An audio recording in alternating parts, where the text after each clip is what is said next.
me alone, even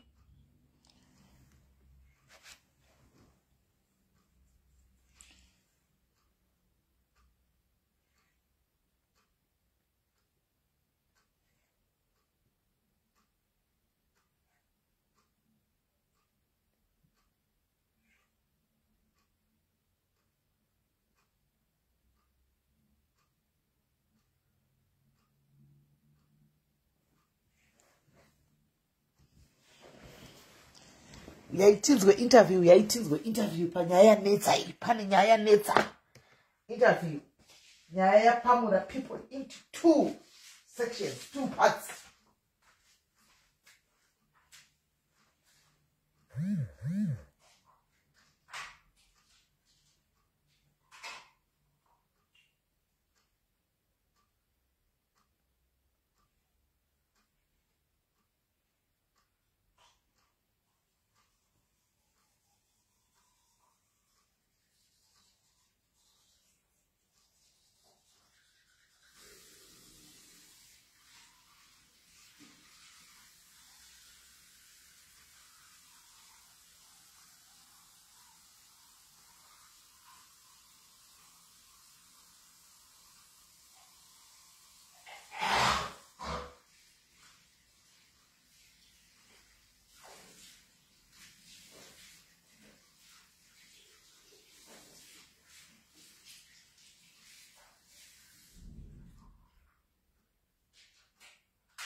Good morning. How are you this morning? Good morning. Right, without wasting much time.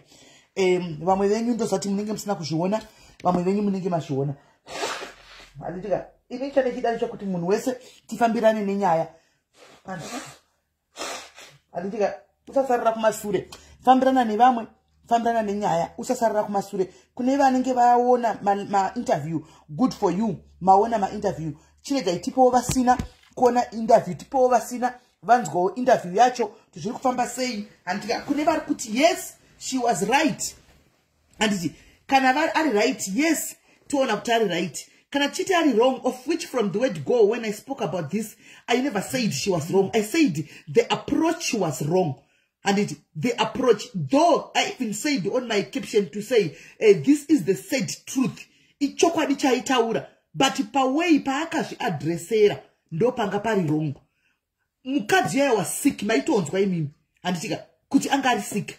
You'd say those kind of words munhu wa MEC, munhu anotungamirira zvipatara zvese muLimpopo. You say that antika you are inciting mamwe manesi nemamwe madoctors kuti vabate vanhu ava rafu avafi vakavaona vanhu ava business yemuziso ravanoona vanhu vemuno animaona nekuda kwezvizvo kwataura iwe uri munhu mukuru kuvadarika anditi uri MEC uri doctor for that matter wakaseva iwe wakapikira kuti inini ndichaseva life dzevanhu ndichabatsira life dzevanhu pasina rafu. Pane manikikiri maforms avanofila vanhu vaya antika vachipinda muchinursing muya kutaridza kuti vari kubvumirana nekune zvinenge zvatogwa nemutemo weMinistry of Health kuti ndichabatsira vanhu ndichadai. So she broke the code of conduct because kuita bully. You don't bully munhu ari kurwara nemuchipatara. This can traumatize. Hana kuramba kurapa mukadzi uya akamurapa. I would like to believe, I'm repeating again, mugu hospital manga mune foreigners akawanda angarimo. Why did she go specifically to a Zimbabwean lady kuno interview ipapo? Anditi akanga achizviziva why akananga ipapo. Tichazvinzwa mu-interview exactly zvandaibvunza nezuro abvunzwa nemumwe journalist from another country.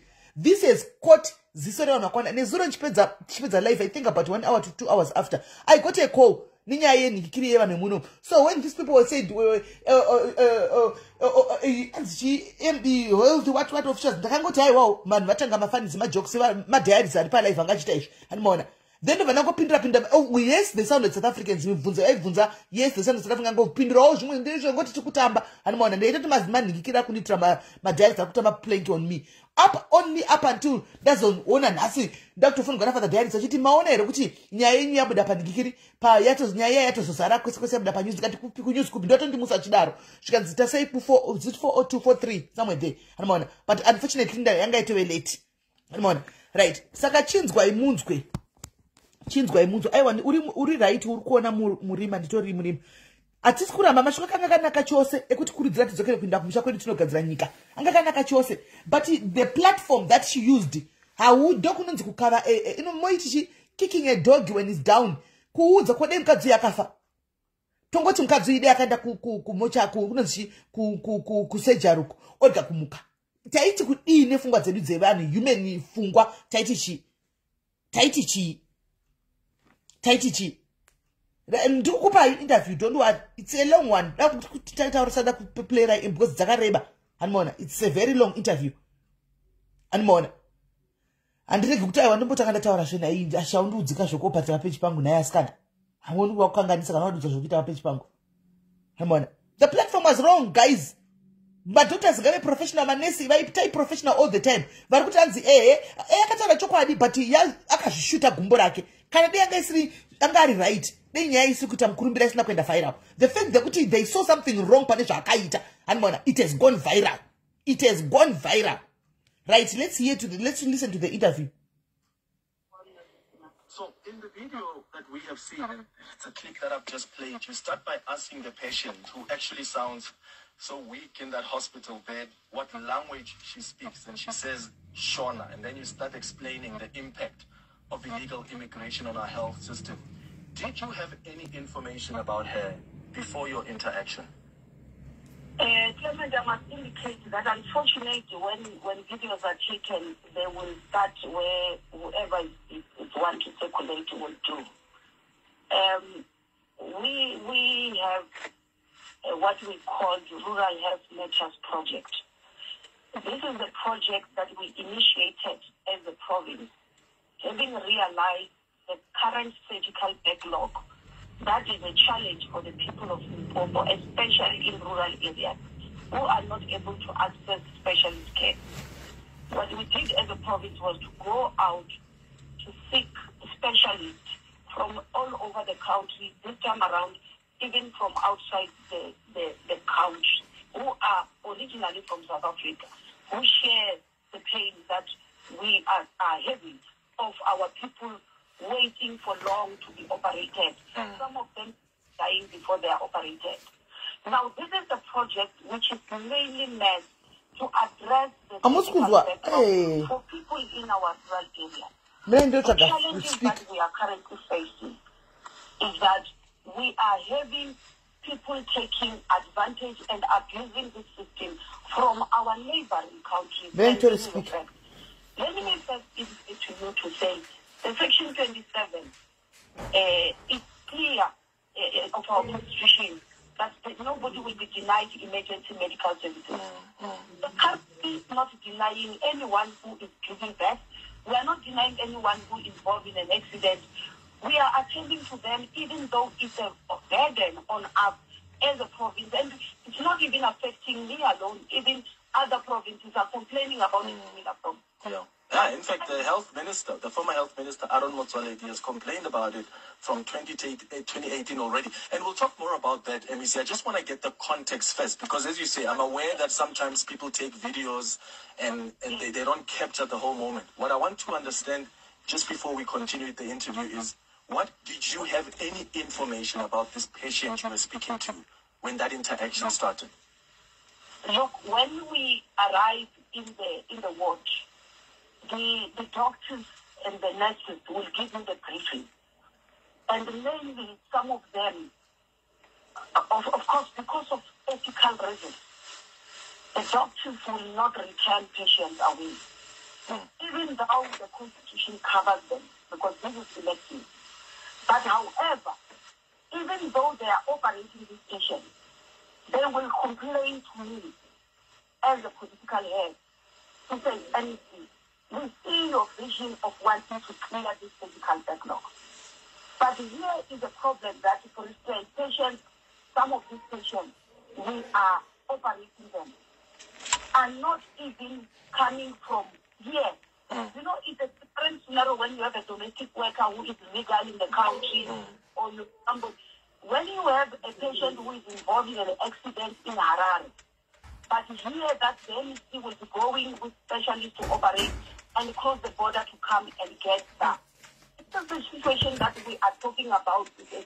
The project is meant to clear the concept of the project. So this specific patient, did she cross the river, as you say in the video, just to access our medical facilities, or is it someone who's been living here without the right papers?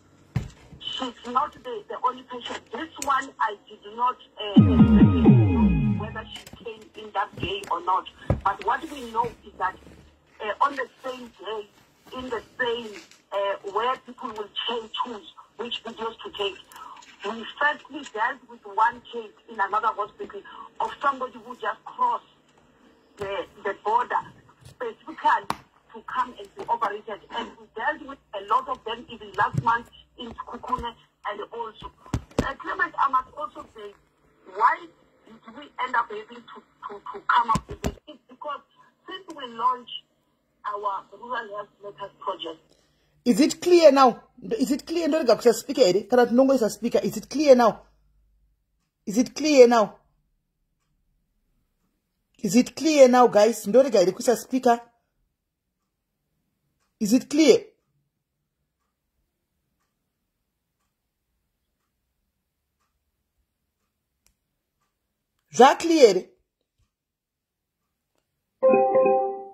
Clear, guys. Is it clear? Okay. Speaker on. In 2020, it's 2 years now. We've already operated more than 4,700 patients. But on the other hand, Limpopo is not a big province. We are not winning in terms of surgical backlog. So we started to want to understand why are we not winning? And we realized that people, when they hear that specialists are coming in these rural hospitals, they come, and unfortunately, when you are dealing with elective operations, it's first come, first serve. Yeah. Now you have our own people from Limpopo and South Africa are still waiting for these electives. This is not an emergency of this patient.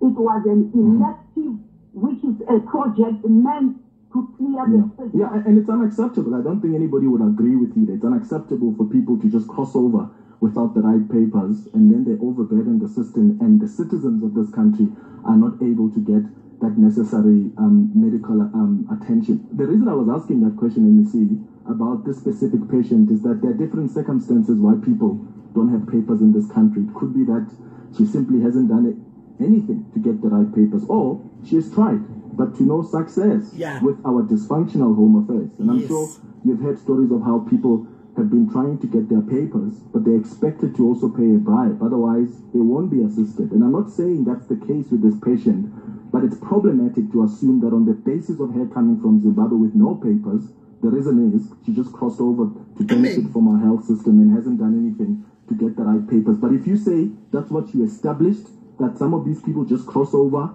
to access that, that's fine. Here's what I want to ask. You are a doctor yourself, MEC. You understand the concept of Ubuntu, the concept of Batubele. And yes, I appreciate that even our constitutional provisions, you don't chase these people away. They themselves, when they come and present themselves, they will be admitted. Do you think the way you addressed this woman was appropriate? Yes. Embarrassing and humiliating her in front of other patients. Yes. In front of the hospital staff, even your own staff that was with you. You can even hear them laughing at some point. Amen. Do you think that was appropriate to address her like that? Yes. I was with the management of staff of the hospital and the doctors doing the rounds.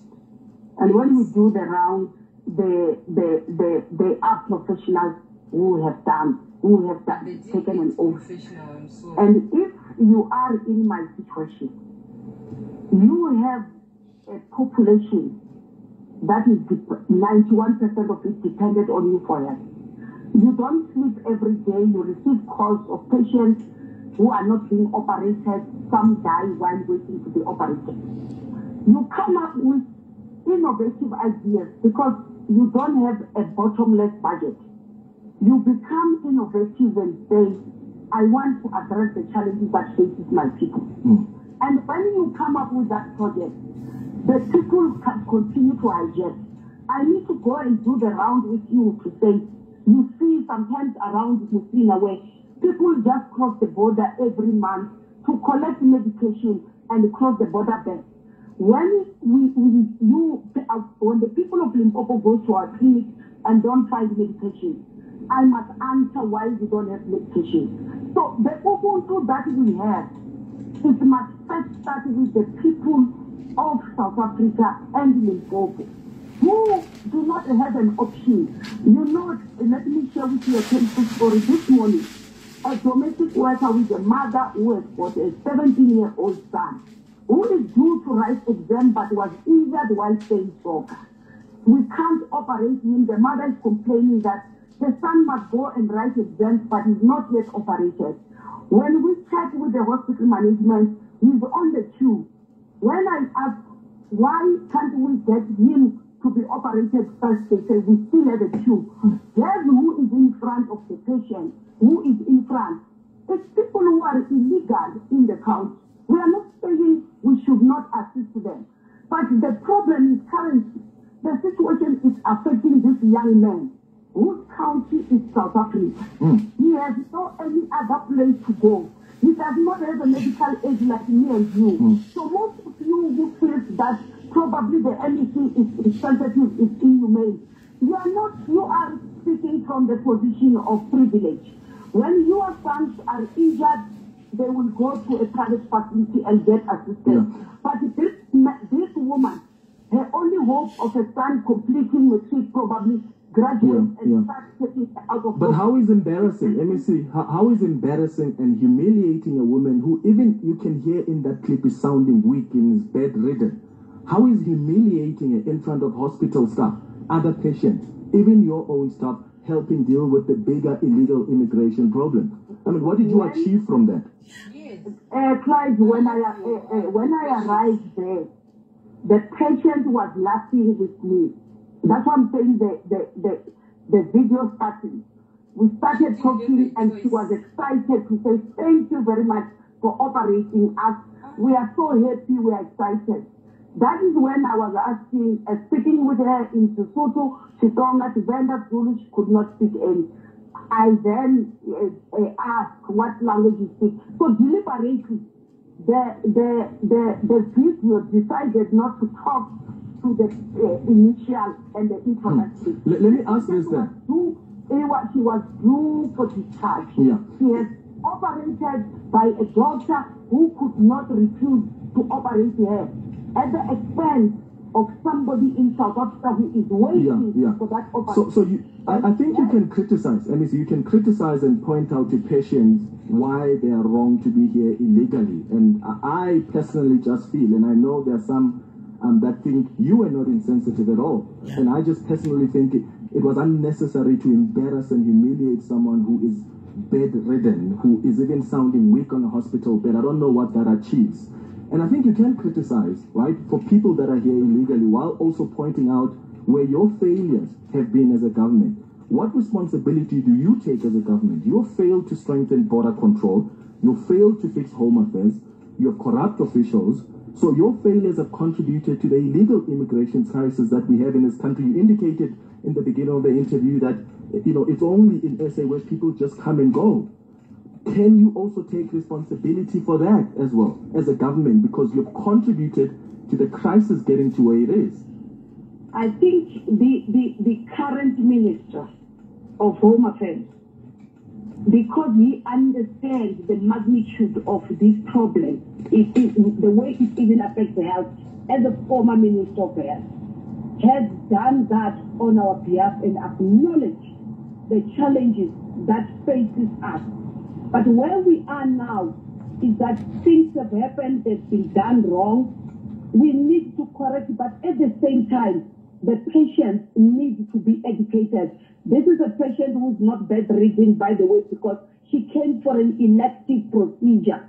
You know, when you are doing keloids and those are elective procedures which are not emergencies, and she was ready to be discharged. Hence I was saying, based on what we have, she should be charged. And this, what I'm saying, is not against the law. Let me simply give you how we charge patients. When you visit a public hospital, we classify you as H1. meaning you are earning less than H0 first. When you are a pensioner, you are unemployed, you are a pregnant woman, that's when we are saying you get free services. When you are H1 and so forth, you are earning less than 36,000. And when you are H3, you earn 72,000. Those immigrants who are legal in the country, we also classify them just like South Africans. We subsidize them. But when you are illegal in the country, we can't even classify you. The law says we must bill you. Yes. The price completely. That's what the law is. Rightly so. Rightly so, MEC.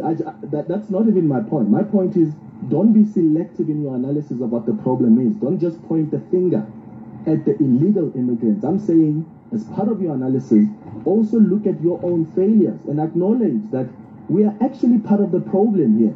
You are here and you're finding it easy to come into this country because we have failed to do our job as a government. I mean, you speak in the video about Zim President Mnangagwa and how he doesn't give you money to operate on his citizens. And you are right about that. In fact, I've been asking why we're not sending the hospital bills to these respective countries where we treat their patients who are here illegally.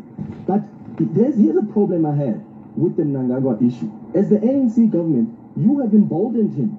You have looked away as his government cracked down on government opponents. You have looked away when there have been human rights abuses, when journalists have been jailed for doing their job and exposing corruption. You have shielded him.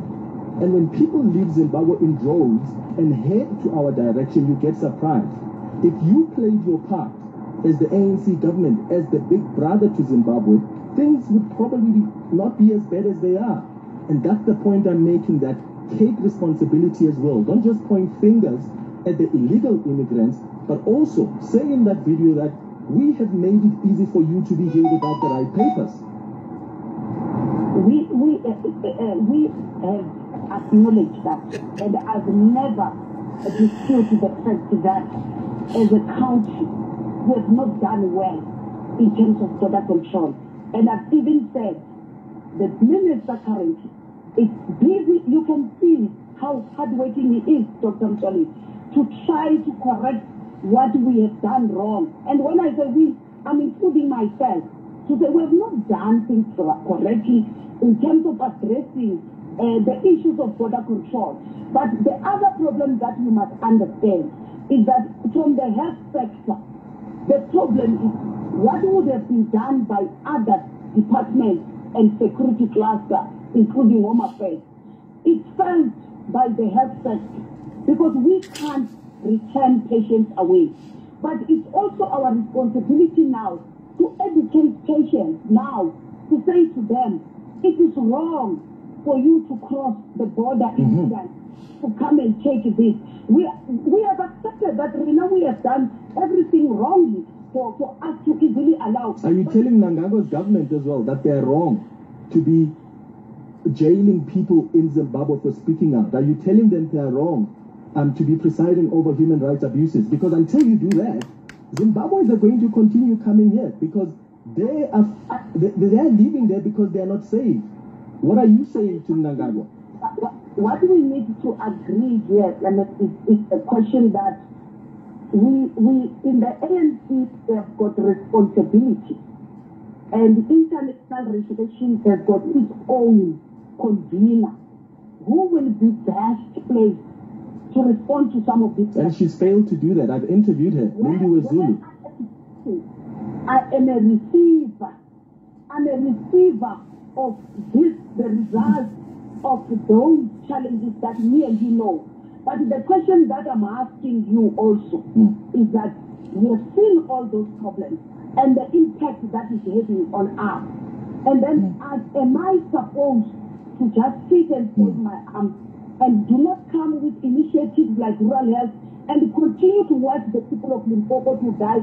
Because immediately when I bring specialists, the people from neighboring countries cross the border and want to occupy that space. Yeah, which is wrong. So I must also educate this patient. And if you look at the NSI paper, it says people who would not, you will be having a card to access the healthcare. And at that time, when you don't have a card, you will not be able to access healthcare. Are we going to start to deal to educate illegal immigrants at that time? No, we shouldn't. Yeah, and I appreciate we can't, and I appreciate this rural program that you've started, MEC. I guess I'm saying let's look at things holistically as well. I've interviewed Lindiwe Zulu. When Nanganga's government was busy in that country, jailing journalists for doing their job, presiding over human rights abuses, we sent a delegation here that went there and did nothing. I asked Lindiwe Zulu, what did you achieve by going to Zimbabwe? Nothing. The president said, go there and establish what the problem is and speak to all affected parties. They get there and they speak to ZANU-PF. They don't speak to the opposition. No. And when I ask, is it a crisis? They're not saying anything. They're doing exactly what even the Thabo Mbeki government has done, looking away. And when the Zimbabweans come here, fleeing their country because of the political and economic crisis there, then we want to act surprised. Dr. Poppy Ramatuva, Limpopo MEC for Health, thank you so much for making time. Your calls on 011-883-0702, WhatsApps on 072-702-1702 after the headlines. Good morning, Watapelo. Thanks, Clement. Good morning. It's a slow start to the national shutdown by the country's two largest. Hold on. Africans continue with business. Oh, guys, you must listen to this very long interview with MEC.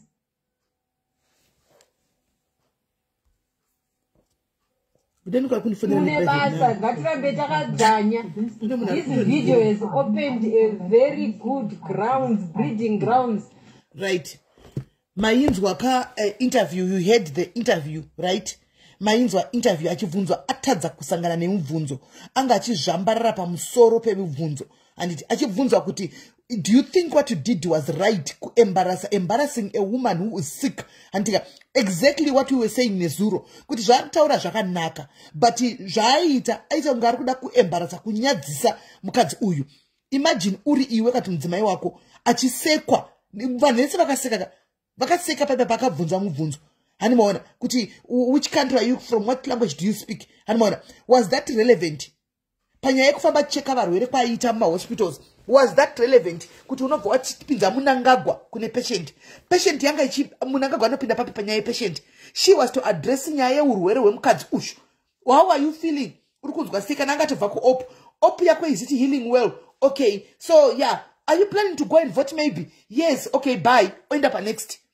Andimaona. Kwete kubati dzika nemo akutopinza kuti why is Munangagwa this? Why is Munangagwa doing this? Patient inozvizivira kupi. Patient inozvizivira kuti why is Munangagwa not doing this?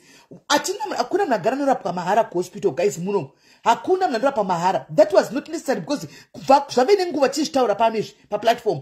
Kuti munhu arikuenda kunorwara kakawanda guys. How many times ndichikudzai kuti vanhu vari kuzvara muno South Africa guys, be careful because zvinokwa kubhadharwa mari. How many times tichitaura pano tichitovhura ma open lines anotaura kuti ndakabhadhariswa mari yakati tichitomboposta mahaidhi evamwe vanenge vachikumbira mari dzekuti vabude vakabatwa kuhospital.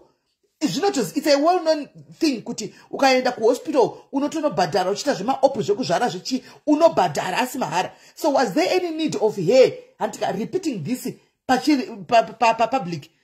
Thanks to the person who recorded. Apparently it's not this lady who recorded. It's another patient who South African for that matter. So if the South Africans are on our side, are seeing something that was wrong, that was done by this MEC, us as Zimbabweans, why can you not see that something is wrong in the video that she made? It's not the words that she said. No, the words were, she's actually very right in whatever she said. But the platform that she used and the way she said it, right? She could have done her separate video alone if she wanted to address this issue. Okay, guys, I'm coming here in connection with all foreigners that are being admitted in Limpopo at our hospitals, right? You are making our people uncomfortable. We are tired, sick and tired of you guys. The next time you come to our hospital, please make sure you pay up, things like that. With putting everybody under one umbrella. All foreigners under one umbrella. Not to specify and talk about a Zimbabwean person only. Because I think that was personal now. That was personal. She could have recorded the video in her office, right?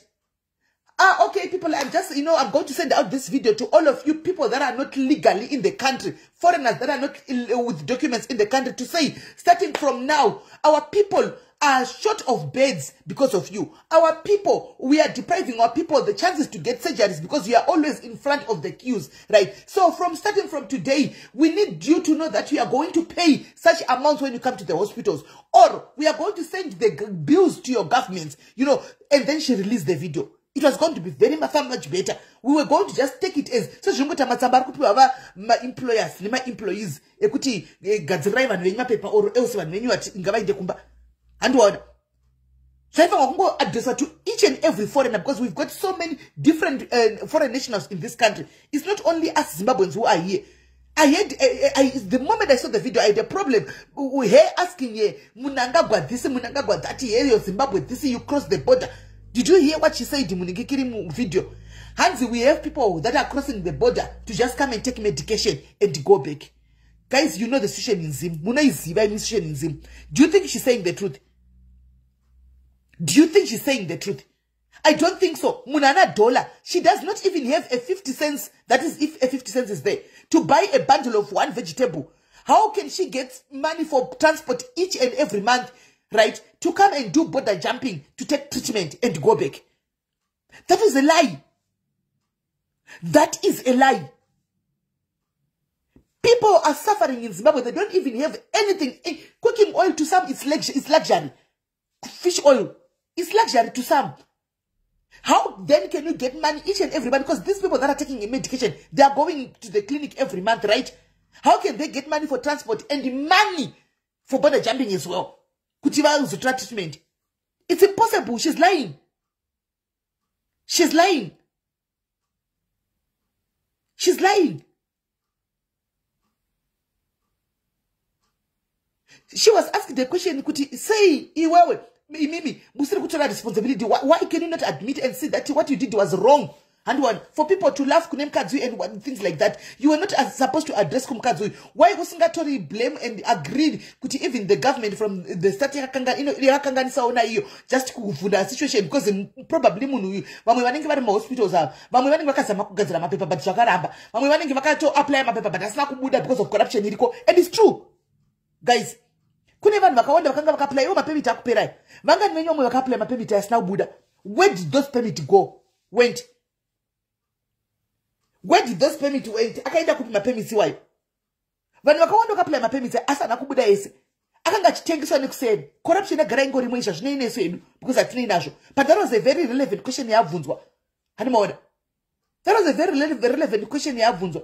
Pakataura journalist akataura kuti takasenda vanhu majournalist akaenda kuZimbabwe kunobvunza. Handika kunotaura kuti why muri kuvharira majournalist akutaura chokwadi. Handi mashona. Majournalist akaenda enyu akabva muno South Africa akanobvunza one part chete ZANU-PF. They didn't ask the other part kuti what is really happening. Saka mona kuti vanhu avaite sei. Handi because vanhu havana justice avakwanisi kuti vataure. Handi ataura journalist vamunzwa. Zvikanzi vapei ngavapiwe freedom yekuti vataure. Nokuti havakwanisi kuti vataure. Saka kana tatuma majournalist akasata basa nemazvo. Handi mutorai blame. Vanhu vavaona kuti hazvisi kushanda. Rikati tizeni tinde kuma neighboring countries. Nokuti imi ndimi sister country. And it's true. It's true.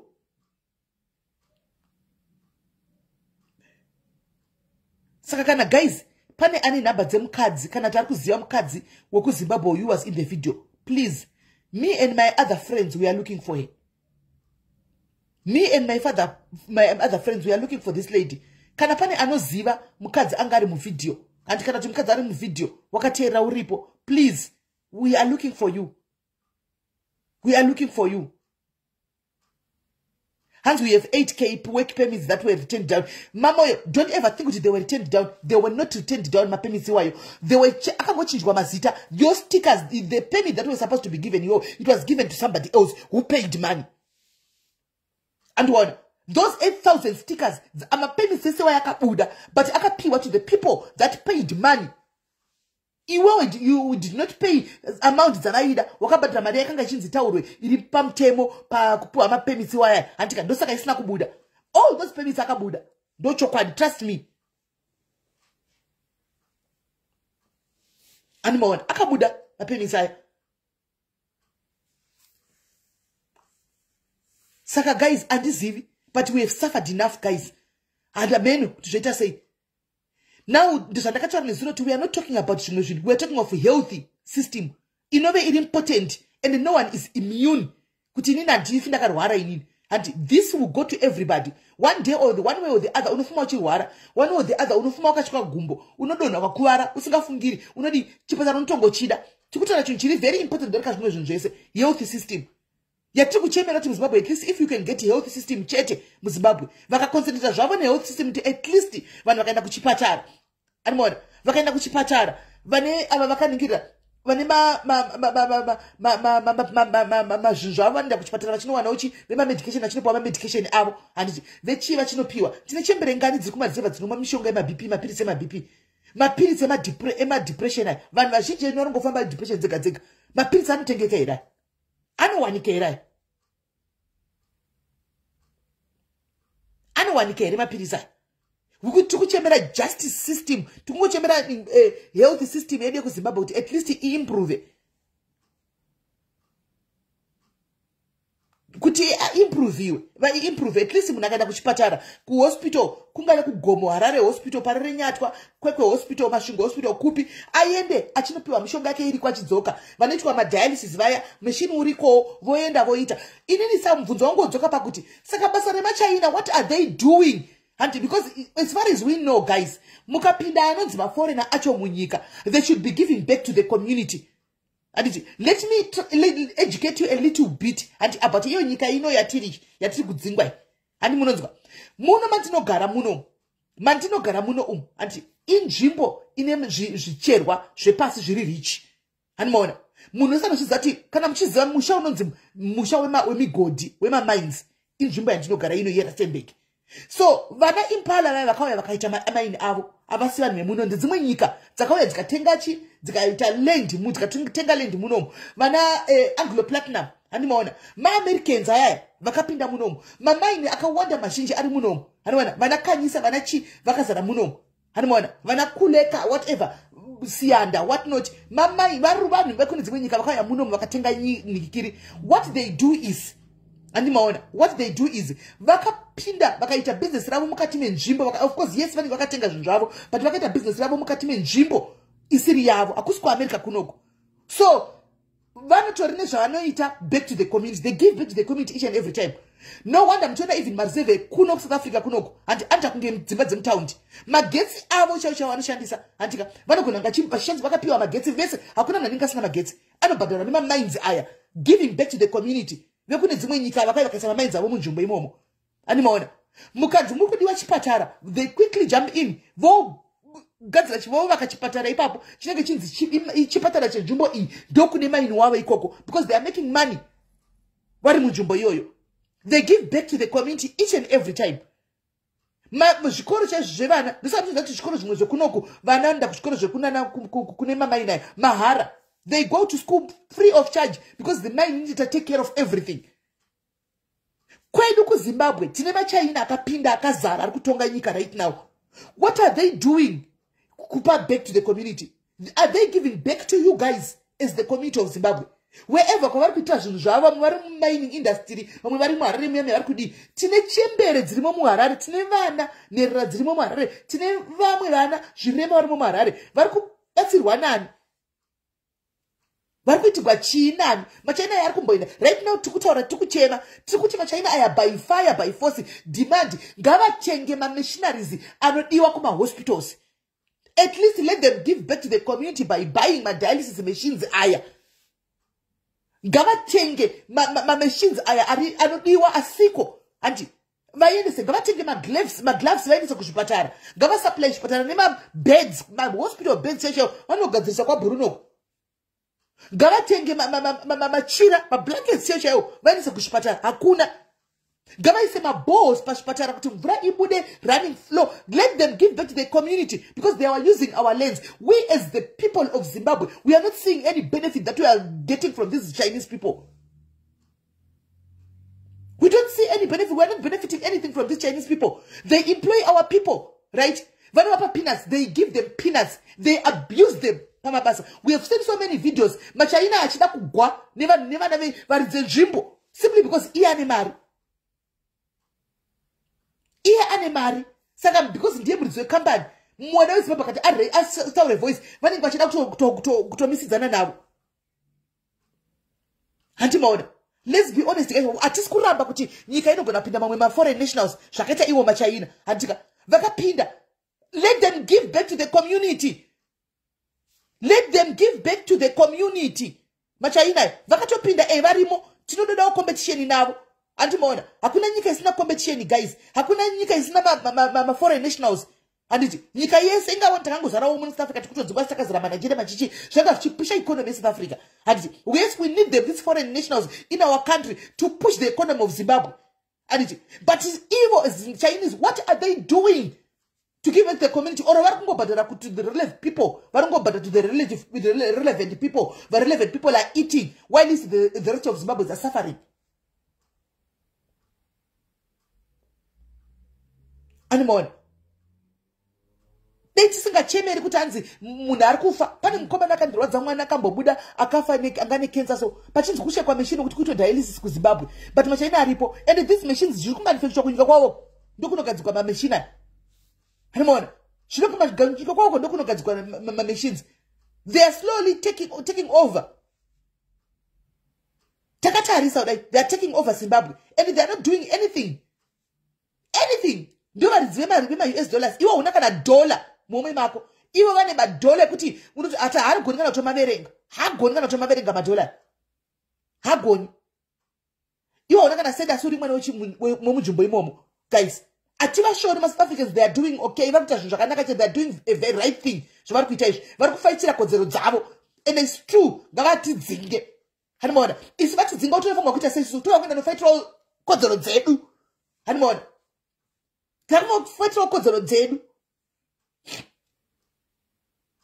Gavate give back to the community. Gavate ngema machines aende kuchipatara. Hatina kuti ngavatipe mara ni mari yavo chala cheziya ichocho. Hatina problem. Tajaira nhamo yedu. Gavate hospital ngavaende vanoita something. Let them renovate vanapa renyatwa gomo ndokunosvikira vanhu vese. Ndokunoenda vanhu vakawanda vana Masvingo hospital vana Gweru hospital. Ngavaende vanorenovate ko vamboita timboona gore rese vachiti nhasi vaita chipatara ichi mangwana vaenda vachitenga machines. Ukaita machine one at least kuGweru, one kuMasvingo, one kuChegutu, one kuHarare, zvino one kuBulawayo. Zvinorerutsa. Hamuna mushonga muzvipatara. People are dying. Zvimwe zvinozokonzera zvechokwadi kuti anenge ane kamari kake kuna mwari tofanira vasina ka medication asi mari yacho anayo. Hakuna medication but mari anayo. Ndio zvideva vanozokwirawo vopinda kuno. Orekodwawo zvishuwa chinyadziswawo achidai pamberi pevanhu. Because kunyo kwacho hakuna saka vanhu vodii naye migazi. Ngati let's be honest pano. Vanhu voita sei? Variko vane mari dzavo kuZimbabwe ukuthi she can afford kuti anytime zvakanze akadai so oti let me book a flight ndinde kunorapa South Africa handi ouya kunoko oenda kwa private womu admit hospital hanimona voya vo MEC voya votora vo video saka todi Twitter say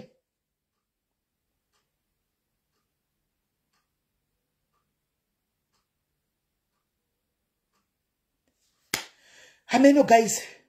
Amen. Handizivi guys. Ndimi zvizvagwa zvachona.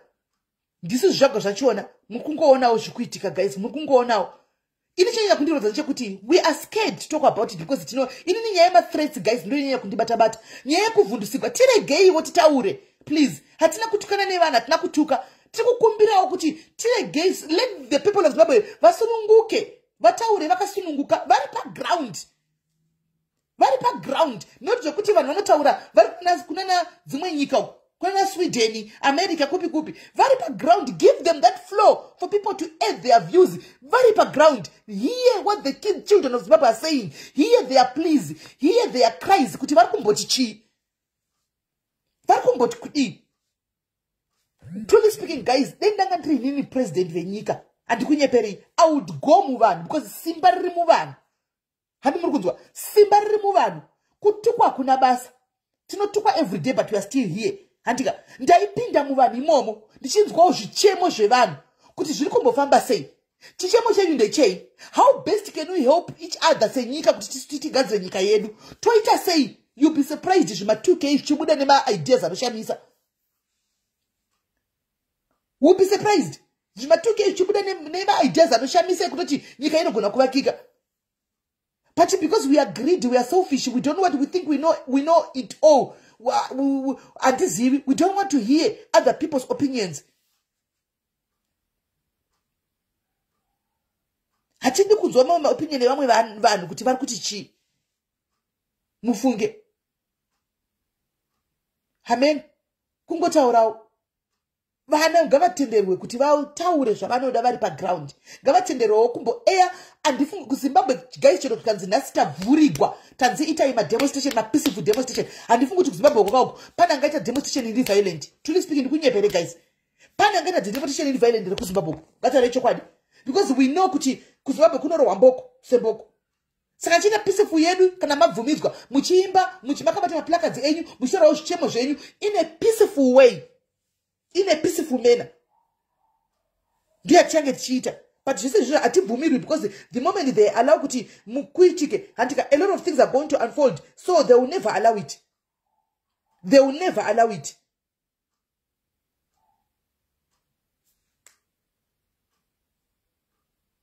We are just waiting. Right now we are waiting to hear from Malema. Isusu hatisima any political party. We are just people. Handika tine Zimbabwe at heart. Best interest of Zimbabwe at heart. Tamirira kunzwa kuti vana Malema achiuyawo vachati kudii. Tamirira kunzwa kuti vana Malema vachati kudii vachiuya. Because in Zimbabwe, truly speaking, atili competition. We don't want competition in Zimbabwe. Ukangoita competition in Zimbabwe chete zvinotokuipira. Unotogona torowa kana kutodisappear kana kudii. Hanimona. Of course, that's not right. Truly speaking, we all know politics is a dirty game. We know that. That's why we're not into politics. It's a dirty game. We're not into politics. But is it fair? Just an ordinary person, munhu zvake, munhu chimwana zvake muZimbabwe, ataura zvataura, and then she's Vanzi go after her, cannot go after him. Is it okay? Is it okay? Ati vachapansitara vanangofira mumoyo. Ndosaka right now Zimbabwe people are not even scared anymore to take their own lives away. Because zvana zvona zvakangofanana. Vaona zvakangofanana. Allow vana venyika my future leaders of tomorrow and the generation of tomorrow to say what they think, to air their views, to put heads together, name, and then hear them out. Clearly, this is not going to be tolerated because tikadakutsa savana nema officials vakawanda antika vane life dzimutofo we life, vane life dziri pamusoro, vanoenda kuma best schools in Zim, they eat zvavanoda bekoniya makakambo yatizivi, vanoifraya madira jojina kuZimbabwe animaona, vanofly anytime. I would want to see one day panonzi mwana wa official ekuZimbabwe aenda ku public hospital kugomo kunorapiwa. Mamboti masangana nazvo here guys kuti one of any child where any minister kuZimbabwe aonekwa ari paRenyata hospital paline. Makambosangana nazvo here? Makambosangana nazvo here? Amusangana nazvo zvitiki because they can afford kufly kuenda hospital ku Dubai kwanoda. They go to India kune ma best facilities healthcare kunorapiwa.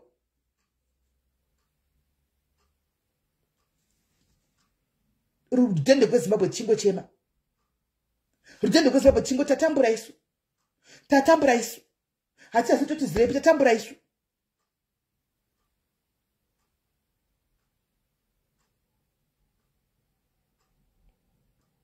Handizivi.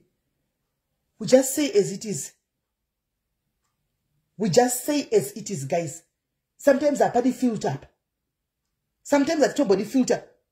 Vanave Zimbabwe ka. Ameno nyika ndedu. Tese. Iweneni. Neva sukuru vedu. Neva ana vedu. Hanimona. Iko zvino vana vedu mu South Africa muno vana vadika vari kupanduka muno South Africa because vari kukopa uni mu South Africa. Watinoramba isu wakaipa. Vari kukopa uni wo. Vana vedu muno kuZimbabwe muno South Africa. But unongosina choice kuti uti unomwinisa futi kuZimbabwe kuti uchidai hakuna futi ma facilities. Hakuna facilities ungoti rega ndigare nazvo tichingonesana chirimo chingorova tiri pano. Hanimona. Ukati uroya futi unogona ngonosungiswa futi. Hanimona. Ukona ngonosungiswa because vatora tsika dzemuno vakurira muno kavatora tsika dzemuno. Vatofunga kuti yemuno ndo yese ndo yakapenga.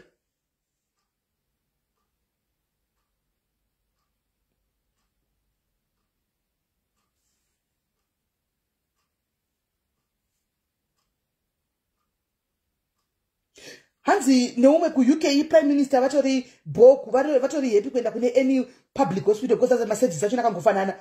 We cannot say the same nesu. We can't say the same nesu. We can't say the same nesu. havangaende kuma public hospital because akuna kana glove chituro chekugara chako chekukogoko chinenge chakatofunika anotodona.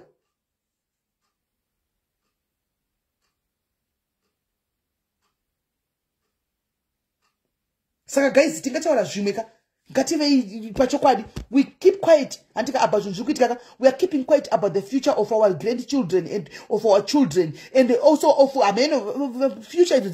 It's a future tongoti pamwe kuda future atichina amen. Tachemberaka kaya tawe kuma 42 43 44 hawa kuchembera kako toti yedu maybe future atichina ko vana vedu avasukuru vachauya. Vungura mbachungoitwa mapenzi ere mune dzimwe nyika kudai. Chikafu makambona majere ku Zimbabwe. Let's talk of Zimbabwean prisons, guys. Let's talk of Zimbabwean prisons. Varikuvati vakaita crossana kuti vamwe vakaisa musorogo munhu anofamba munoona kuti ndatichechilda kwavya 20 munozviona kuti vamwe vacho ngachitoenda mauniform anenge ane magara ari panzai. Uniform just mazisaga ewaita yekuti vapfeke vari kujere nebrown aya hakuna. Chikafu kunongonzi kunoya mvura inenge yakaiswa salt nedomati zvisina kuchekwa muya ndo chikafu chavanenge vachinzi vadye icho chiya. Why crime yekuzimbabwe irikwanda maseuze kuzimbabwe akaona zvakaita kuti vanenge vakakuza hapana pekufamba napo kana vakavata hapana pekufamba napo. Crime iri kukwira every day munyika because these youngsters havana chekuita munyika medu. So they resort to kuti ndakwenda kunoba phone, ndakwenda kunopa imba yaningi, ndakwenda in the process vobatwa. Hanimona, vabatwa, vosungwa. Hapana, tofu speaking chokwadi chiripo. Mukatitaza vana vazhinji vamwe vazhinji vari majere vamwe they're not even bad people. Mukatitaza go deeper. Vakawanda vari majere, they are not even bad people. But sometimes the situation forced them kuti handina chekupa mhuri yangu nhasi. Rika ndinobira mai pa next door. Obva abatwa obva iswa jere. Handina chekupa vana nhasi ndodini opinda unoba paketi re1 kg rice okay obatwa usungwa.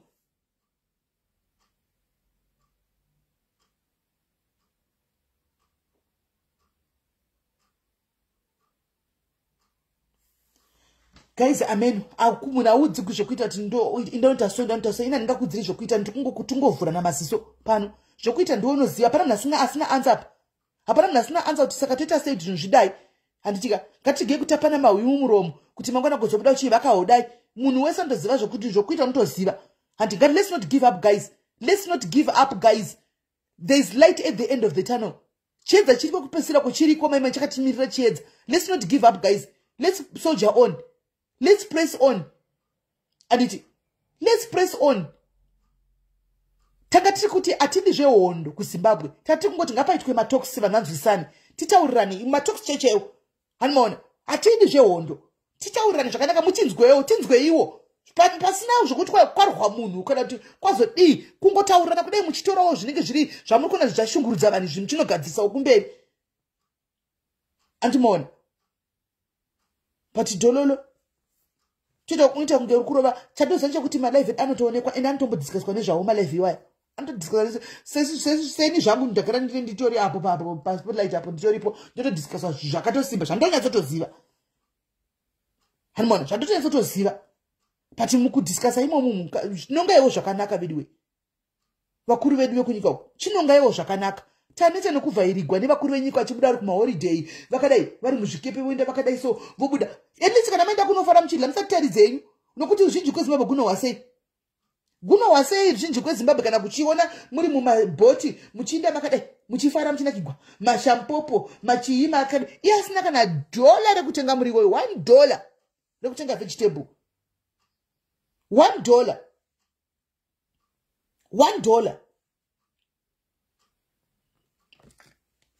Amen. Poraro moko medu chiri mukati kudi enyi masoja chero mukati kudi masoja takangofanana. Mnamo ine munhu wese takangofanana. Chingwa chinongokwirira tisakumisi kumbotenga chingwa chinenge chita 20 cents minema. Chingwa chingota $1 kumunhu wese. Uvhuru ngokwira magetsi munhu wese, rent munhu wese.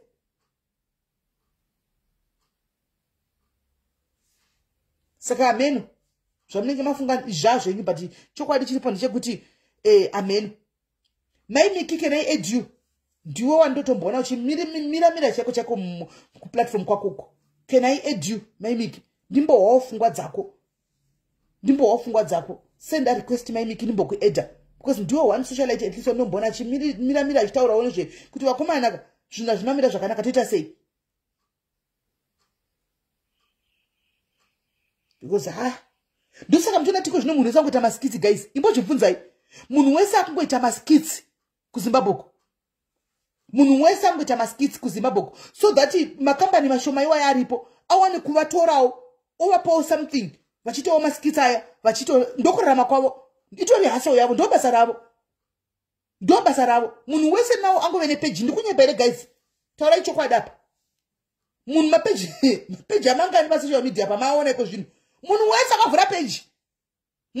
akavhura page. Kuzimbabwe munhu wese aringoita comedian. Munhu wese aringoita comedian. Mainiko saka uda kuti ndidii. Kana ndakuita disappear kamongozwa kuti vakadisappear wasi vakasiya vataura. Zvicharambwa here nayo. Zvicharambwa here kuti kwai kana vangoita disappear vanogora tadzisa kana ndadisappeariswa hamene kuti nana ninga ndisapisa wacho anenge ndisapisirei hamene ndikoko mongozwa kuti vakadisappear. Hamene tingagodi. Tingagodi.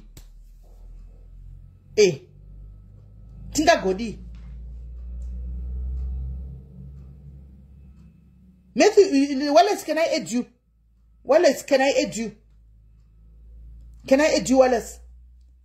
Munhu wese angove comedian kuZimbabwe because it's a side, it's a hustle now. Hakuna basi, hakuna company. Machaina akatora, katituzuka, akatora zvinhu zvese makambani seKuZimbabwe.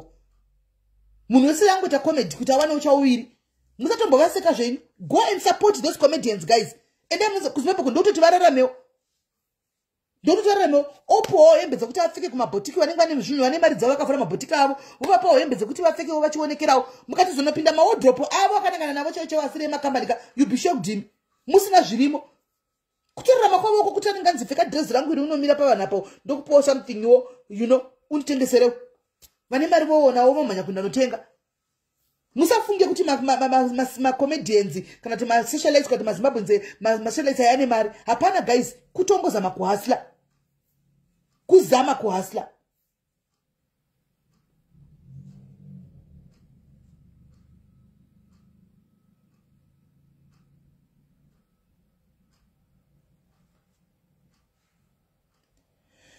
Amen.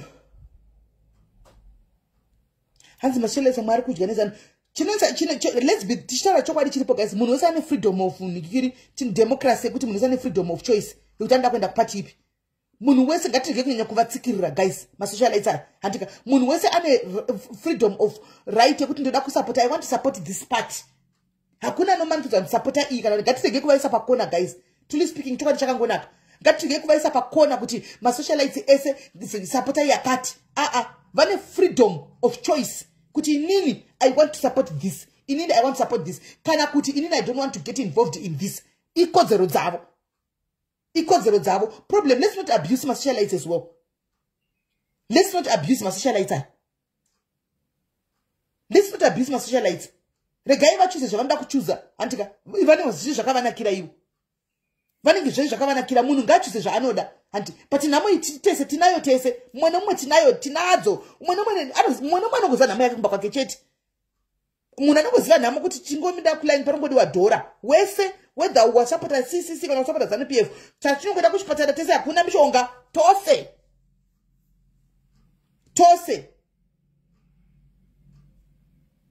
Animaona. Tose. Saka tege kuabuse ma-socialites ngativasiyei vadi vaite zvavanodawo. Anditi isusuwo mutongotaura zvatei tichitaura munhu mangotaura pfungwa dzakewo akazvimiririra. Antaura pfungwa dzake akazvimiririra.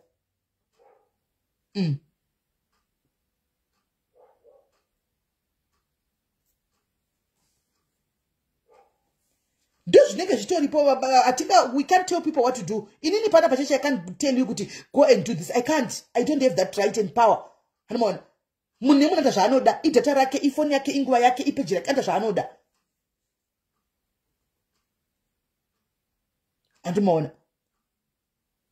So guys, handizivi asi chiripo chokwadi chiripo ndechekuti vasikana ini ndinoda kuti I want to appeal to you vana veZimbabwe kuti at this juncture at this juncture ngatibatsane pamwe chete. Let us focus more into positive things. Tine makore tichida dwell into zvinhu zvisina basa. Iko zvino tazovaviwa manje, tazoomerwa manje, takurwadziwa manje nekudzokera kumba kuya, because we thought kuti aiwa takapiwa maturamba chingove extended kwambe patiramba chingopiwa. Actually the truth is most people believed kuti vana chatopiwa ma permanent residence. Vanhu vakawanda vaito tishapiwa ma permanent residence of which it did not happen. Hanimaona. So isiso pache zvedu ngatichibatanai. Tichimbota dwell into things that are positive. Tiri kuluza focus. We are losing focus because of zvisina basa. We are losing focus because toda kumanyisa zvisingagadziri nyika, zvisingatipi mvura kuZimbabwe yakachena, kana kuti magetsi kuZimbabwe, kana kuti zvisingaiti kuti mashops zvinhu zviite back to normal. Tiri kumanya nazvo. Hanimaona. Ngatimbove focused. Let's focus on building our own country. Uya wazoti country. Let's focus on building our own country. Hanimaona. Timbosiya zvinhu zvisina basa izvi. Tikaziva kuti ningi araranani zvinotigadzisira nyika here senyika izvozvo. Tikaziva kuti ningi azodla chii kumba kwake kana kuti azokwereta ningi ane zvikwereti zvinotigadzisira mvura yakachena here zvose secountry kuZimbabwe. It's not going to help us build our country. Sevana veZimbabwe. Ngati itei takatanganya program yebhasi pano. Moza guys, zvimwe zvinhu kunoti vanhu vakaudzwa zvinhu nemugwere nefungwa vakamutuka vakamuseka asi zvakasoitika. Mimi madiaries, you still remember some months back. Ini ndazviona information dzinenge chingosangana nazvo mukufamba. Ndikati kwati kuenda uku ndikati guys, mukona zvazviri kuita izvi. Tade kutsvaga bhasi redu. Vanhu nda kuitaka kutakura zvinhu zvavo property yavo vainde kumba neproperty, especially vana vari kuda. Hatina kuti munhu wese takati vanoda. Hanti ngatiitei zvebhasi. Andika we negotiate nemunhu webhasi. Toona ti bhasi ringati mari. Then kana chingosa munhu wese tokondobita kanza ati bhasi tichidaro tichida nevanhu vedu direct vachinda kumba nezvinhu zvavo. Nokuti vanhu chaluza zvinhu muno. People will lose their things muno. Tikawirirana pano. Tikati bhasi. Tikati ngakutange ndisendaenda kuno approach vanhu vemabhuye kuti bhasi ripi tipuwe discount hombe. Ngatange taningirira. Taona kuti vanhu kuenda kumba vangani. Tikanyora panapa. Tikataura pano. Tikati chiuyai munyorese wada kuenda kumba. Munoza kuti bhazi rakarambira pa vanhu 25 kukwana 3 months.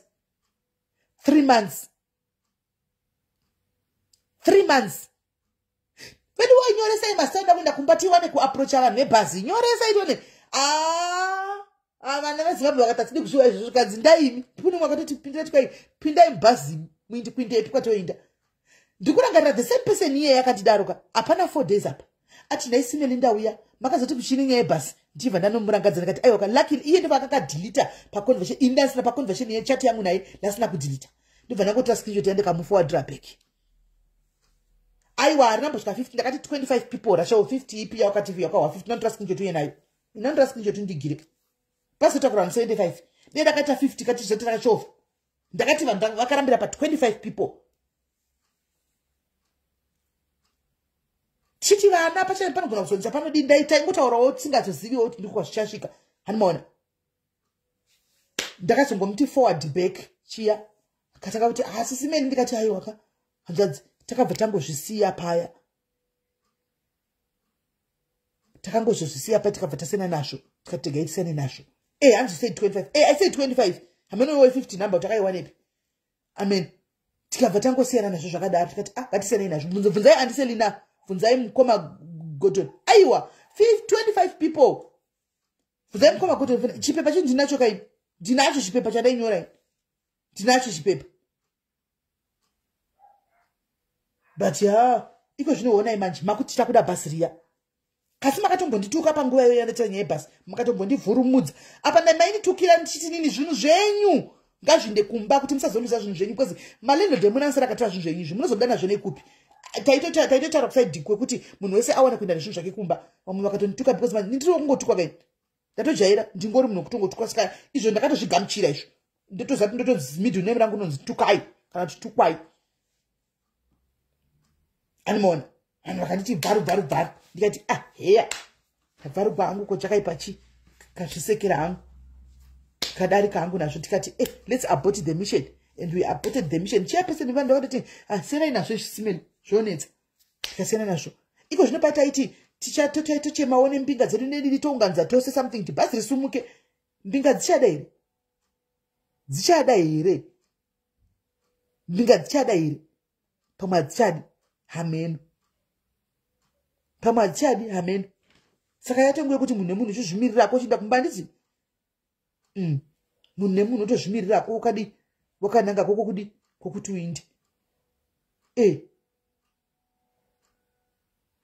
ndozviziva nyasha ndosakanchitukwa zvemitunembra kunzitukwai kana tutukai ndozviziva ende ndichina kana shunguna zvakana pressure makambona kuzana chimboto wa pressure tukwai wazotukwa papi kuti tutambisa nguva vanenge vachituka vanenge vachituka gani ganda kudzai nhasi mune mishotambisa you be wasting your breath and energy and your data pane kuti munokomenda pazvinhu zvibasi kwai kutuka meli kana shungu ndinini munhu asina kana pressure mazuvano mufunge mungotuka muchipedza ndichitodzoka ipapo ndichiita mari zangu ame muchituka muchiti ndodzoka futi nerimwe latest ranenge tobura muchapera muromo muchingotaura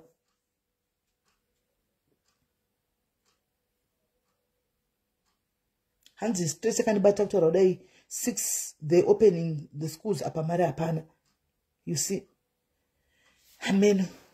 amen kwai tinokusvikira kokusvikira guys hazvimbonetsi guys musatombovhuma mina ndikudzei team Jozi regai ndikudzei musatombovhuma kudzikisigwa navanhu vari kuSA vokusava vari kuZimbabwe kuti kwadzi makauya makabata chi makadi ivo pavakasara kuZimbabwe vanhu vachiya kuno South Africa vakaitei musabvume kudzwa izvozvo pavakasara kuZimbabwe uko imi muchiya kuSouth Africa vakasara vakaitei ko every month vamaitumira mari nepepusto nemukuru vachinogamuchira mari uko vaiti munosevha nguvai imaiva pamari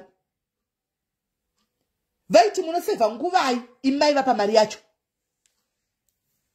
handi vaiti every month toda chino ndio mari yacho hakuna mari inoshamisa kunoko kana vafunga kuti kune mari inoshamisa hakuna muchitumira magusara vachinogamuchira mpunga kukoko nemikaka makirimori ndiyo mari yacho kaimaitumira saka munoti vanomwe muchiti maida kuti vavake maipiwa mari imi kana musina pekusaka kunosvikira kokuti haune pekusvikira uchiri kuno paya taura it's time for now kana uchigara kuHarare chitika kuna group yaHarare uchinyora kuti ndikutsvagoimba a room to rent kana 2 rooms to rent unganza mari yako yerent svika unobhadhara rent yako usanetsana nevanhu musabvuma kutarisirwa pasina kudzwa usina nebasa sena vari kuZimbabwe hani maona vamwe vacho vakatombouya kuno kwakadzokera kumba musatombobvuma kudzwa izvozvo hani maona tsvagare pinda magroups eHarare chitungwiza Harare haifiridzi kupi tsvakaimba ipapo unowana imba ipapo wogara wabhadhara imba yako uri kuno paunosvika room yako inenge yava clean wosvika uchinopinda mama kotanga to life yako ipapo hani maona you don't have kusvikira kumba kwecousin you don't have kusvikira kumba kwemunin'ina you don't have kusvikira kumba kwechika kana usina pekusvikira go and rent hazvinyadzisi enda unorenta we all start from somewhere go and rent go and rent ukati mujolo kanenge ane imba yake anogona kujola ari kumba kwake ko zvinotadzisa chimunhu kujola here iye ane room yake ndikati kusvikira find a room kukusvikira vari kumari kuZimbabwe vari kudzokai kumba one just a few people nasty people just a few vari kungoti makadzoka ne totoitaura because ndiyo tanga tajara kutaura kuno saka kuti ne totoitaura saka find a room yako uchiri kuno kana uri kwekwe udza vanhu tsvakirewo vasikana room handika ndibhadharirewo ndikumbirawo kanamba ndise room yangu handika woita zvinhu zvako wotora zvinhu zvako unosvikira pachinoisa Moses kana makaita zvinhu zvenyu imimi kwamapanzuro kwachivi kokoko havasi vese vakaita zvinhu majority haina chinhu shamwari isu tinotoziva statistics dzatiri iko kuZimbabwe tinoenda kuti we know vakaita zvinhu zvavo ndivakaita variko vakaita zvinhu zvavo havasi vese vasinoita zvinhu zvavo vamwe vakaita zvinhu zvavo vamwe havana kuita anything majority haitorina saka zvingatadzisi kuti hazvikodzeri kuti Moses mudze vanhu kuti musauye kuZimbabwe because hamuna kuita chinhu. Who are you to tell vana veZimbabwe kuti musauye because hamuna kuita chinhu? Who are you? Zimbabwe haisi yako sha, haisi yako zvokuti utaridze takasara takaita zvinhu vamusanyeperi vanhu takasara zvinhu kunoko hamusi mese vakaita zvinhu ende havasi vese futi vakabva kunoko vasina kuita zvinhu kuZimbabwe vamwe vakanga vari kunoko vakaitawo futi zvinhu zvavo kuZimbabwe ikoko vamwe vakaitawo zvinhu zvavo kuZimbabwe ikoko vari kunowo futi vamwe vari kuZimbabwe vakaitawo zvinhu zvavowo saka zvingori pakati nepakati. Zvingori pakati nepakati. Hapana mwana kodzera kuza muntu kwai makaitei musauye kuno. Chei? Woda kuti ndiite chii? Woda ndikuitire chiiwe. Musapuwe pressure. Hapana mnarumbo yamba kwenyu Moses ufunge. Vanhu vari kuenda kukwanoinde kukochera kuenda kunorenta landlord anga achitodawo mari yerent iyoyo kubatsirana. Landlord aitodawo mari yerent anenge achitoda mari yerent yekutobatsirana. Iwe ukasara ukaita zvinhu zvako ikoko, vamwe vari kuno kuvakaitawo zvinhu zvavo futi vari kuno. Handiona vamwe havanawo. Nai. Musodzikisire vanhu Moses. It's wrong coming from munhu wechirume, a brother for that matter. Hanzi ivi koko majority. Majority vakavaka zvinhu zvavo kuMzimbabwe. Vanazvo, vamwe havanawo, vamwe vanazvo. Handingazozivi statistics dzakamira sei. Anoramba chikwai majority nei, mira nimbopinda comment yake. Mbompindirawo Moses. Coming from munhu wechirume, you are supposed to be calling out for your sisters kuti dzokai henyu kumbasikana, muna pekutangira hanzvadzi dzangu. Uri kuvatsikirira. Iwewe kuvatsikirira kuti makaitei kuSouth Africa ikoko. Hapana chavakaita saka vopiswa muno here. Hapana chavakaitwa. Arizi, hapana chavakaita. Saka vodi vopisirwa muno here. Vopisirwa muno because kuna Moses mapanzira akudza antu kwai makaitei takaita zvinhu zvedu kunoko. Vopisirwa kuno here. Vopisirwa kuno. Uri munhu wechirume. Iwewo munhu wechirume totoda voice. We want my voices echirume. Auye aite rally behind us to say, okay my sisters, whether wakaita hauna kuita, home is best. Kumba ndekwako, dzokai kumba, muone pekutangira. You are coming and degrading vakadzi comment section. Kuti musauye takadai. Iwe zvigumo zvedu zvakasiyana izvi. Zvigumo zvakasiyana izvi. Masendera akaita gumbu zvigumo ndo masendera akaita kupiwa kwatete naMwari. Kune vamwe vanobata mari chechedzo but adzitenge. Anoshiya kuti mari yaindepi. Uri kunzwa? Noti kuti anenge achida.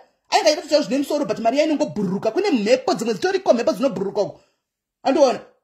Kune mumwe anogona kurinonga kunganza masendika oita zvinhu zvine musoro. Kota mumwe anobata imuwandoka yobhururuka oshoti mari yafamba sei. Zvinhu zvakawanda zvinoitika pakurarama sha. Kana usina experience of life shoma sometimes it's better to shut up. Zvinhu zvakawanda zvinoitika pakurarama mukurarama.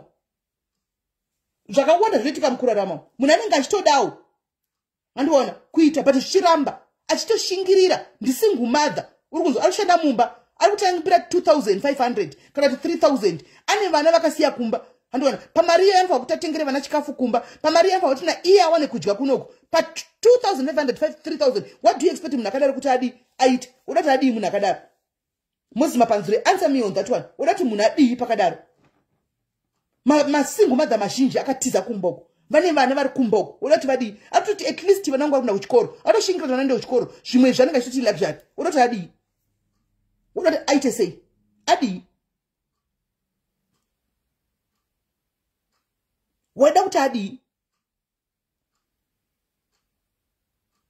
Fungira vamwe vanhu shamwari. Fungira vamwe vanhu. Hakuna munhu asingadi kuita chake kuZimbabwe. Hakuna munhu asingadi kuita chinonzi chake kumba. But nguva yaMwari is the best time. Unozama kugoda munhu anenge ada kuzama kugoda zvigoramba. Agoda kugoda zvigoda kuramba. Zvinoti tikaita mamiliyoniya saka inganzi nyika ireyo. Inganzi nyika ere munhu wese akanzaita miliyoniya inganzi nyika. Vanhu vese vakanzaita malandlord saka maroja avo utorojegwana nani, vanhu vorojegwana nani? Vanhu vorojegwana nani? Usadaro Moses iwe. Inga uri Moses wani. Hapana mnadzikisana vakasara kuZimbabwe. Tati vamwe vakasara kuZimbabwe. Handika vamwe ivo vakasara vakaiteiwo. Nokuti ndimi vari kuZimbabwe mukupa pressure vamwe. Sometimes vamwe vari kunotanzi makawi makaitei makauya. Taona maposti yenyu. Hatina bona maposti eno South Africa chirati. Isusu takatozokaitika da imi vakuzotikuda maposti enyu amuri kunyora. Tikuda maposti yamuri kunyora misena ine zvokutaura nezvevanhu vari kubva kuSouth Africa. Welcome them. Embrace them, accept them as your brothers and sisters. Chete, sena ine zvokuda kuvakombeni zvokuda zvakaona because maposti enyu ndiwatiri kuona imini arikutenderera. Kuti kwai vachangoya nemafoni aya takuzomatenga nechiprice. Maposti tikumaona naive hamusi kumaona maposti mumastreet umu. Vanongoya vachitaura chirudzi nei ndo vachangoya nawo. Havana kana chinhu. Munenge muchida kuti tiuye nei?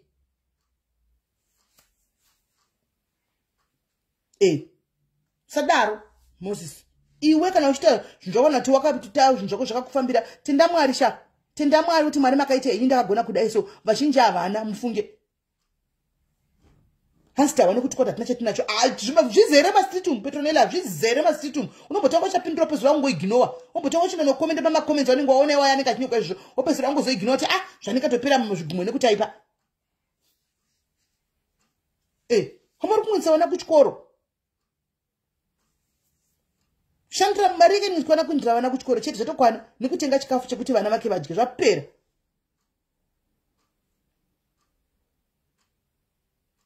Woti munhu tikupisa ganide kumba uona kubhodha kwakamirirwa naMoses mapanzuri. Asi Moses isadare.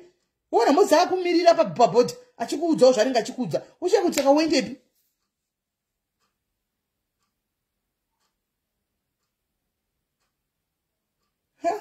Zvakaoma. Hamene wedu we. Ndangotikuonesana ini chenda ndangu kukurudzirai vasikana kana moyo wako wakudza kuti wafila iwo pachako asi zvokumanikidzana hande mukuzviziva. It's not by force. If you feel kuti uri kuda kuenda kumba antiona iwe don't be ashamed usanyara usadini inda kumba wazvinzwa unyanyisa inda kumba kwasunza kuda usateerera zvitagwara napuna vanhu vanongotaura mashoko ngapinde neuko achidana uku iwe ita yauri kuita kana wafunga kuti uda kusara wakagara muno handimaona good for you handika ingwete yaunoita just be very careful kana wasara just be very careful kana wasara ndokuti choice ndeyemunhu munhu nechoice yake. Munhu apana rutombodzwa kunze ndakumba kana tikudai so guys munhu nechoice yake kana wafunga kuenda good for you kana wafunga kusara good for you. Hongove careful. Kune avo vari kusara vakati seda seta kuenda kumba tikusara guys regai ndikupe tip yekudai so kugara wakakosha. Kugara wakakosha. Kana wanga uchigara mutembisa munana Soweto kumarokesheni uko kana wati nini tikusara ndichaende kumba animona chichaga kumuko kuti kune kuma low density kana kuma medium density kwakati nyararei kokuti people they mind their own business.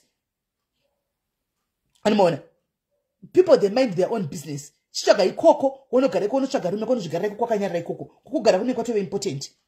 Usaramba uchitoti nandisikuenda ka uri mu location myamwi because atizozivi zvinozoitika kuti chi we still love you and we still need you.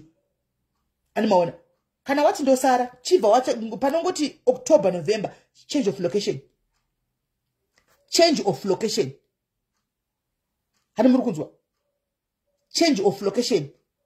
Zviri nani uruze mari yekubhadhara rent yakati one day asi uri kunzvimbo iri safe. Andiwana zviri nani uruze mari asi uri kunzvimbo iri safe. Pane kuti urambe uchindoda kubhadhara mari yakawanda uri murokesheni amene zvinozoitika ikoko. Harimona ende pakushandisa transport apa kana wasara kana wakuita public transport shandisa make sure kuti wapinda imomoka chimumumu kana wasara muno wakushanda uchinda kubasa uchidini public transport kana wapinda imbomira dare ndakakudza idhara dzima foni yako unozoilaita on waburuka mukombi anditi imbomira sekana usapa silent anofona wese ngafoni ndifunga kuti unomboenda kubasa kuti ungaita 20 minutes uri mutaxi hapana ma 10 minutes 7 minutes 5 minutes woburuka zvako pinda unogara mukona me taxi yako zvinyarara kuti ida kukona kwekuti hapana munhu anokutaudza haunzi bata mari yangu iwe ndonototora mari yako chipa uya ari pakati kuti anopa driver kumberi uri mutaxi usagara kumberi kwetaxi kusitire ku front seat kuna driver usagara ikoko nokuti uchanzipa vanhu change wobatwa nelanguage ipapo animaona uri wabatwa nelanguage ipapo gara pinda mukona uti mukona ngo ku back seat mukona ngori zvigarire imomo animaona pana nokubvunza notaura newe mubva machinja dressing tambota yenze dressing idzi mubva machinja futi dressing ipapo animaona kana wafunga ndada kuenda mutari mumbo kubva kana wati uri kusara animanzwa kana wati uri kusara kubva panoti January apa kusvika kuna na April May ma movements enyu ngaite mashoma guys truly speaking movement dzenyu ngadzite shoma kana mati mimi muri kusara movement dzenyu ngadzite shoma mukufamba famba kuda kusara Dragon City kupi you never know zvinenge zvichitika imbotenga ma survey situation first uone kuti zvadzikama here zvikufamba sezvazo mozotanga yekufamba freely semafambira manga muchita animaona semafambira manga muchita zvokungoti 2 minutes mujobek marana zvokungomanya manya mutani meme vanenge vakatokumirira vakuteyai kana zvichita imbonganzai mari dzenyu kuti mumbochila unganzai mari dzenyu kuti mumbochila mumborelaxa muri panzvimbo muchiona situation kuti iri kufamba sei animaona muzotanga kudzembereka inyu mutani because mukapinda mutani kakawanda mazimba anenge achifamba achitenga achidi animaona usaomere kuti uburitse 200 rand yekutenga perfume inonhuhwirira mweya kwawo handimaona tenga perfume inonhuhwirira mweya kwawo pinda uchinyazonhuhwirira mutaxi momo hapana nambokufungira kana mbotaura newe because hatisi kuzoka zviri kuenda zviri kufamba sei hatizivi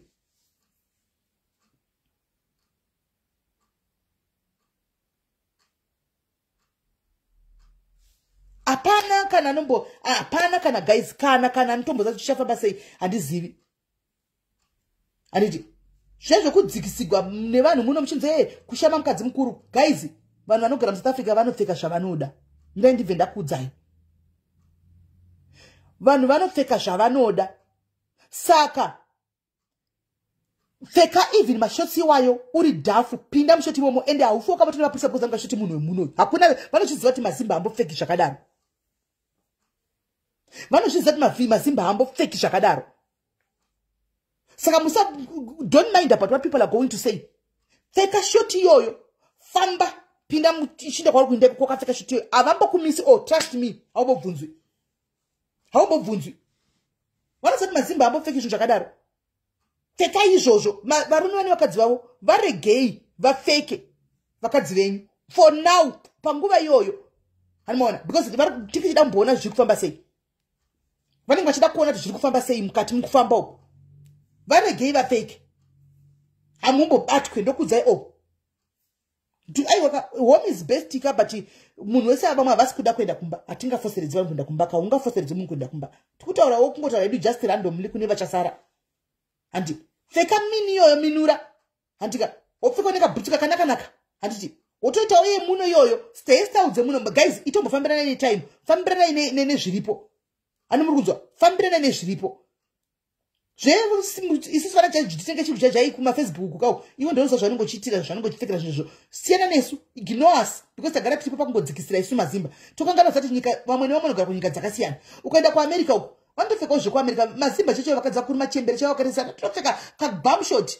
It is very normal shamisi. It's only in Zim. Nokuti tinovhunduka toda kutuka munhu. Tomutora, tomuposta, totoka kumukatira nedressing yake ingakapfeka kune dzimwe nyika izvo. Havana African countries muno South Africa muno havana nguva kuita izvozvo. Havaseki dressing because kwavari chirungu.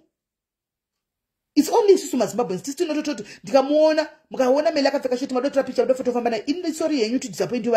Ini ndinopfeka ende ndinotokiya nditombomiswi ndotonyatsoropinda pakati pemapurisa ipapo ndichinda ende hakuna ndikukudzai zvanhu zvinoita. Hakuna nombokubvunza kuti uya panobepa iwe. Hakuna inema. Hakuna wandoti zvivindi ndewe muna. Tamona hanzi muvirira kurisa unotenga size ka mune masize ese. Just go buy your size. Chete mune masize muno. Hanzi gatenge masitisi unogona ngomiswa boza vanozizati kuZimbabwe apisa nakupusa vanozizati kuZimbabwe iri kuZTC vanozviziva. Vanozviziva mabeji hanzi anobatsira wandizi yangu kana chizobatsira asi vanozizati kuZimbabwe maZTC ariko. Vanozanga ZTC ariko. Musoro. Kana vaya vanogerwa yemakati emunaya avambokufungira gerwa ai makati emunaya fani wayani ginde monyogwa pasaidi pemusoro apo. Vanozati hakuna Zimbabwe nomboita zvinhu zvokugerwa zvinhu zvakadaro. Unoona enda unogerwa kati yako bva wanyorwa pasaidi apa zvemuno vanotozande zvemuno. Go with the flow.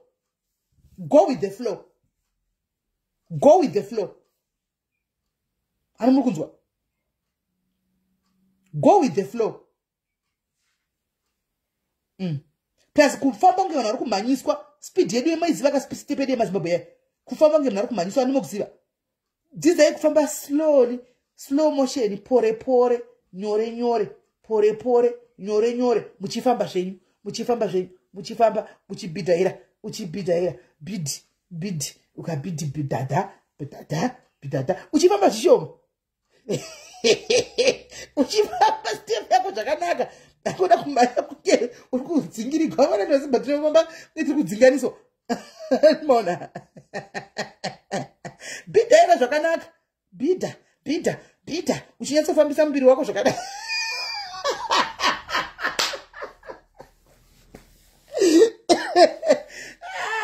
Uchinyatsofambisa muviri wako zvakanaka. Handiti famba uchinyatsodai uchinyatsofambisa uchinyatsodai. Hanimona. Uchinyatsofambisa zvakanaka. Please, we dance according to the tune. Let's dance according to the tune, guys. Kwete kufamba ngemnasundidzigwa. Mombe Afrika kufamba kumhanya kude. Famba zvinyoro zvine style. Kana tati munhu pfeka shoti yako kana kuti miniskirt chega kuteka pfeka miniskirt yawo bva wati zibhurugwa pasasi trouser jean pasasi woti sketi pamusoro aiwa unopfeka sketi yako yakadaro kana kutopfeka net socks unotenga manet socks ako aya manet socks ariko amazon ema20 aya upfeka net trako muzasi handika and then upfeka ne amene uchisasi usazo amene usazo guys train fashion trends ariko upload download zvima app zvefashion zvimchitedzera mchifamba unaona because truly speaking true any we can't beat them, so let's join them.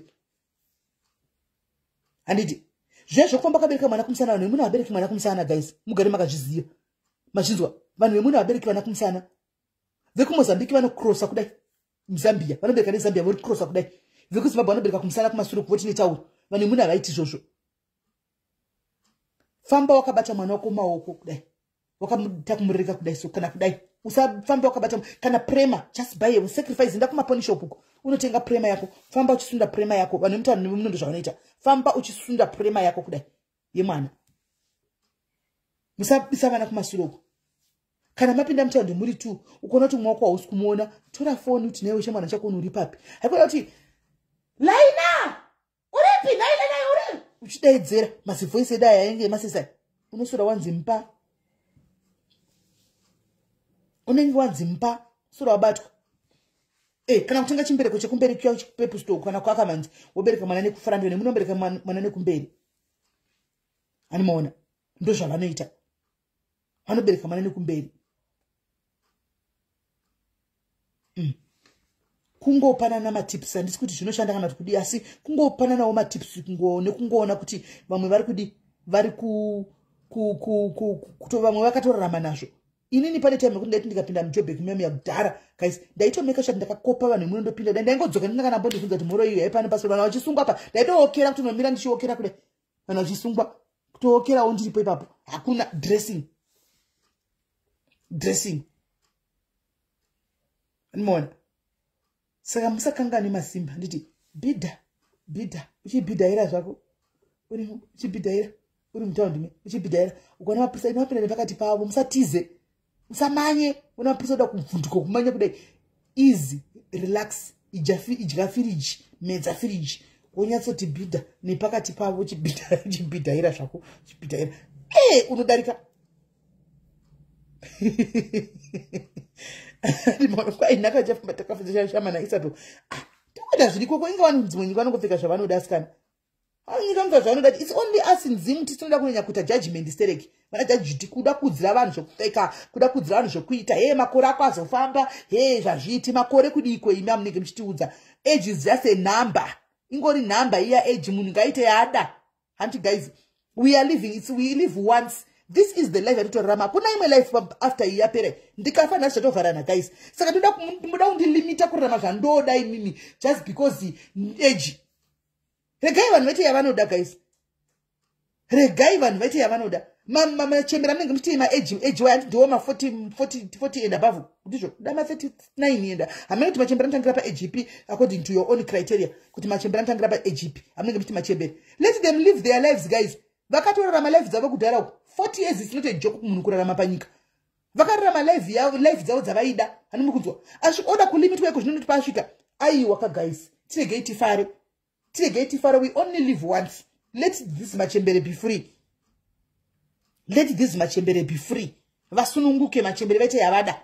Because vakutorarama.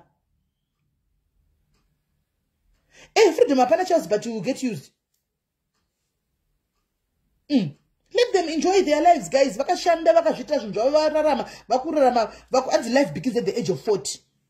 We are now living to our usati unokuti iwo uri 2000 ka and you follow me. Wandiona nangu simene ndakapfeka zvandikupfeka kana tichizvitambira nchita video yangu handika woda kuitwa age. Iwewe terera zvandinotaura zvakanaka, zvakaipa siya, zvandinokutaurira zvinokubatsira tora. Pane chinoitika chese, hanimaona sefa mashoko, dzidza kusefa. Usangotore zvese nokuti one day unowira mugomba munhu anogona kurasika. Tora zvakanaka zvakaipa osiya andiona ukandiona chizvinakirigwa nchita enjoy andisiye enjoy nditi mama enjoy your life handiti kana ndazouya une dzidziso ukaona chawadzidzawo good for you tora udzidziso hakuna zoti sona pose sona hazviti age imi imwi kaini regai tinakigwe tifare. Hanzi pa skin, hanzi ngavazame kuzora ma oils because tine dry skin. But wamone skin dzakanaka though. Maxwell sometimes kuteerera kwakanaka.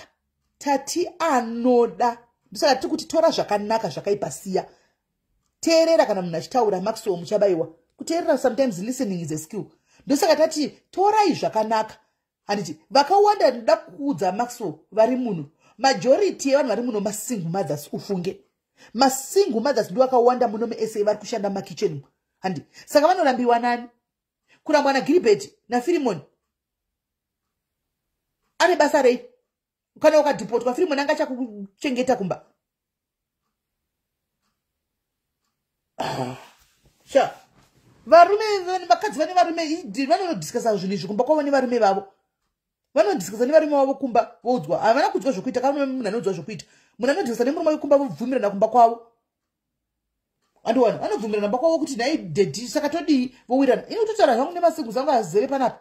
Because dress code muno South Africa is the best. Dress code is the best. Ndio inobatsira vanhu vakawanda dress code. Dress code ndio inobatsira vanhu vakawanda. Hanzi pa skin msati chikire ndakatoningira. Ndakatoborongika. Guys, musaudzigwe mfeka zvamunoda. Vatouya vanhu vakafanana mazimba tine mental ameno pfungwa dzedu dzakaita sei. Tine ameno. Kwai vatouya kwai vanhu vanopfeka vanhu vanozoshama. Let them be. Kana achida kushama chigona aine confidence zacho. Let her be. Let her be. If she has the confidence, let her be. Who are you and who am I to tell somebody kuti pfeka so? Who am I?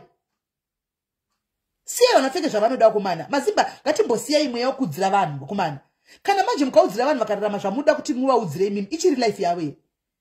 Vanenge vakurarama life yavo kana vakurarama life dzenyu.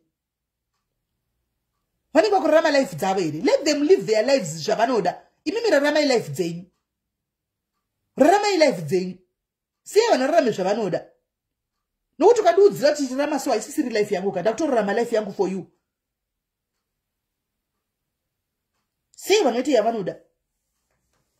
Asiwo pakupfeka apa guys papa tichiti ngatiredze chiringoti vanhu muno vanopfeka zvisiti vane mazitumba kadai vanopfeka pa border pana chando kuchikira chero nezibhodhi rakadipfeka because wemuno muchira nezibhodhi rakadi unongorembedza anongopfeka bhurugwa ari imomo muzibhodhi imomo havana basa nazvo.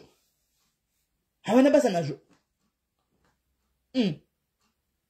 Mupfeka yawada ukaona kwapisa zvokupisa zvezviya uchida kupinda mutaundi right now zvema ID ndikureva kana pasina zvema ID livetv.com kana pasina zvekubvunza zvichapera kaizvi isina kuti hazvisi kuzopera zvichapera zvema ID zvekubvunza ma ID avazombozviitika all round the year zvichasvika pazvinopera vanogona kusvika 2-3 months zvopera andiona but still unongofanira kuti ungopinda uchifamba zvaunoda andiona mutaundi kana uona kuti chako unamira musoro kutya tora calamine lotion yazore kumeso opinda mutaundi hakuna nokubvunza. Because the calamine lotion ndiye vanhu muno kana zvinenge zvimadhaka zvered zvaunozora zvezvo unyatsopuchira kudai vanototi mutkosa zvaperezvo. Magaro ari kutengeswa magaro masiti mo vanhu uchida magaro yadi kutengesera magaro pfeka magaro akona wada kuita sevanhu muno pfeka magaro aya handichika wosunga damburu wota chiwesti chidi kuita mazigaro ekupfekera aya kudai handiona ane mahips acho naka wotenga ne mahips opfeka woti trouser kudai vanenge chichimunhu chemunecho pfeka magaro kana uchida. Choice yako munhu. You can buy magaro and wear them if you want. Kana uchida pinda mutaundi tenga jira rako riya rinopfekwa nana muchembere soko mana fufu soko riya machira ungangaya wosunga wopinda futi hapana nokubvunza. Hai guys muno munoita zvakawanda guys ukararama mutaundi kufamba umu. Unoita zvakawanda ukararama mutaundi kufamba umu. Utozviita nganga kutosunga mazambia aya madi pfeka zvima zviya zvoteka zvima zvavo zvakanaka pinda mutaundi sura chasho pinga kumba. Nai munotorarama muno kana vangu vasingaiti zveID chete zvokuti vamotasa munhu nemazise kudai vanenge vari mujobheki vaya unodarika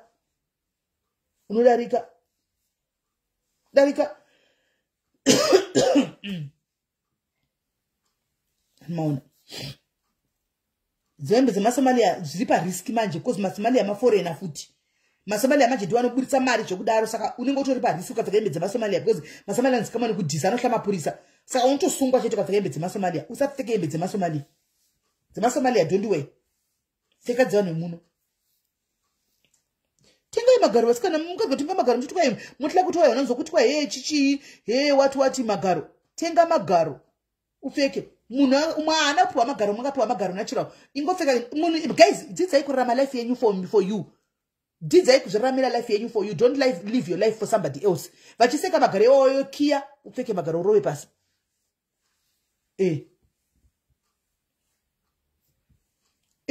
tenga regalia yeANC mukunzwa tenga regalia yeANC t-shirt yeANC bharita reANC wopinda mtown bharita reEFF regalia t-shirt yeEFF you go to town tenga marigalia aya guys mukunzwa tenga nikikiri regalia ye nikikiri yekosatu hanimona wopinda mtown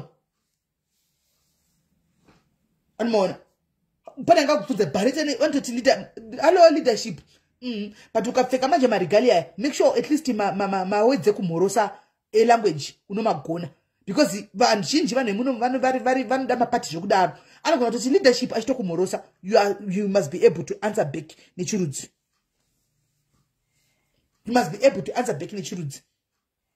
animona ini magaro ndotengesa mai miki ari kunzi anotengesawo magaro ini ndagara ndichitengesa magaro mozvisiva iye mutenge magaro tikutengeserei magaro enyaya akanaka anenge ane staff unotoita kufamba zvakanaka ende unotonge chigaro the only difference inozongooneka pamagaro chide kuti magaro ekupfeka haafambi hanimona haatambi kuti tamba dhaga dunu haatambi asi magaro enyu natural anozofamba hanimona ekutenga haafambi chita nongoti ndi asi anenge akatoshepa zvakanaka hanimona angatopfeka zvakanaka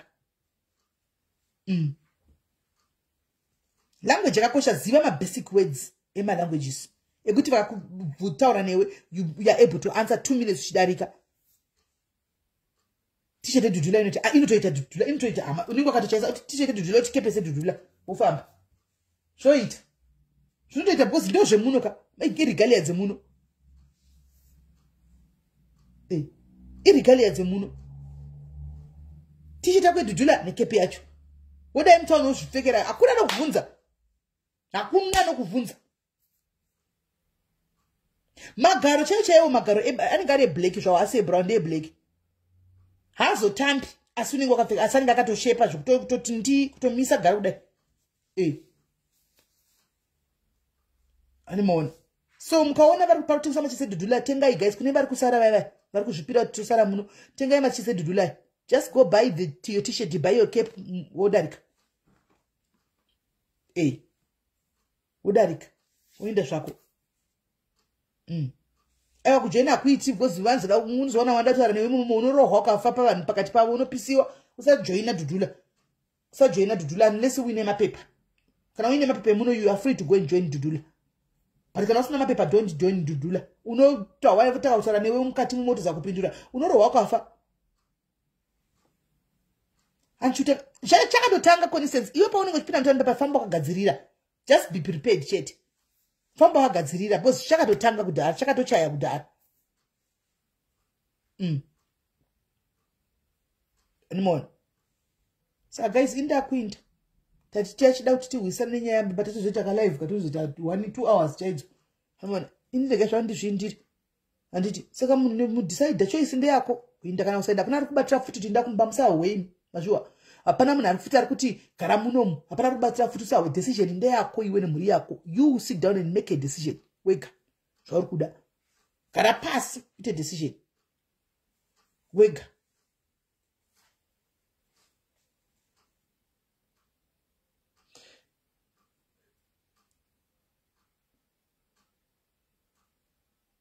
guys ndakuenda time yakwana ndambondotaura ndipano shamwari ndambondotaurisa ndipanapa saka guys tobatsana madhairis angu ini kana ndangowana information ndoyanchikudzai handimboregi kudzai muziva nditi kuti panapa tinotopanana information ndangowana information inyuwana bring it kuti mugare muri up to date hanimunzwa kuti mugare muri up to date musazorasikira kune dzimwe nzvimbo musingazivi zvikuitika mukanowira mutsakuende handiti kana uchinda kumba famba zvakanaka uende kumba kana uchisara muno musara zvakanaka ndozvatiri kungoda because muri vanhu vedu tinenge chingokudai futi handimona tinenge chingokudai.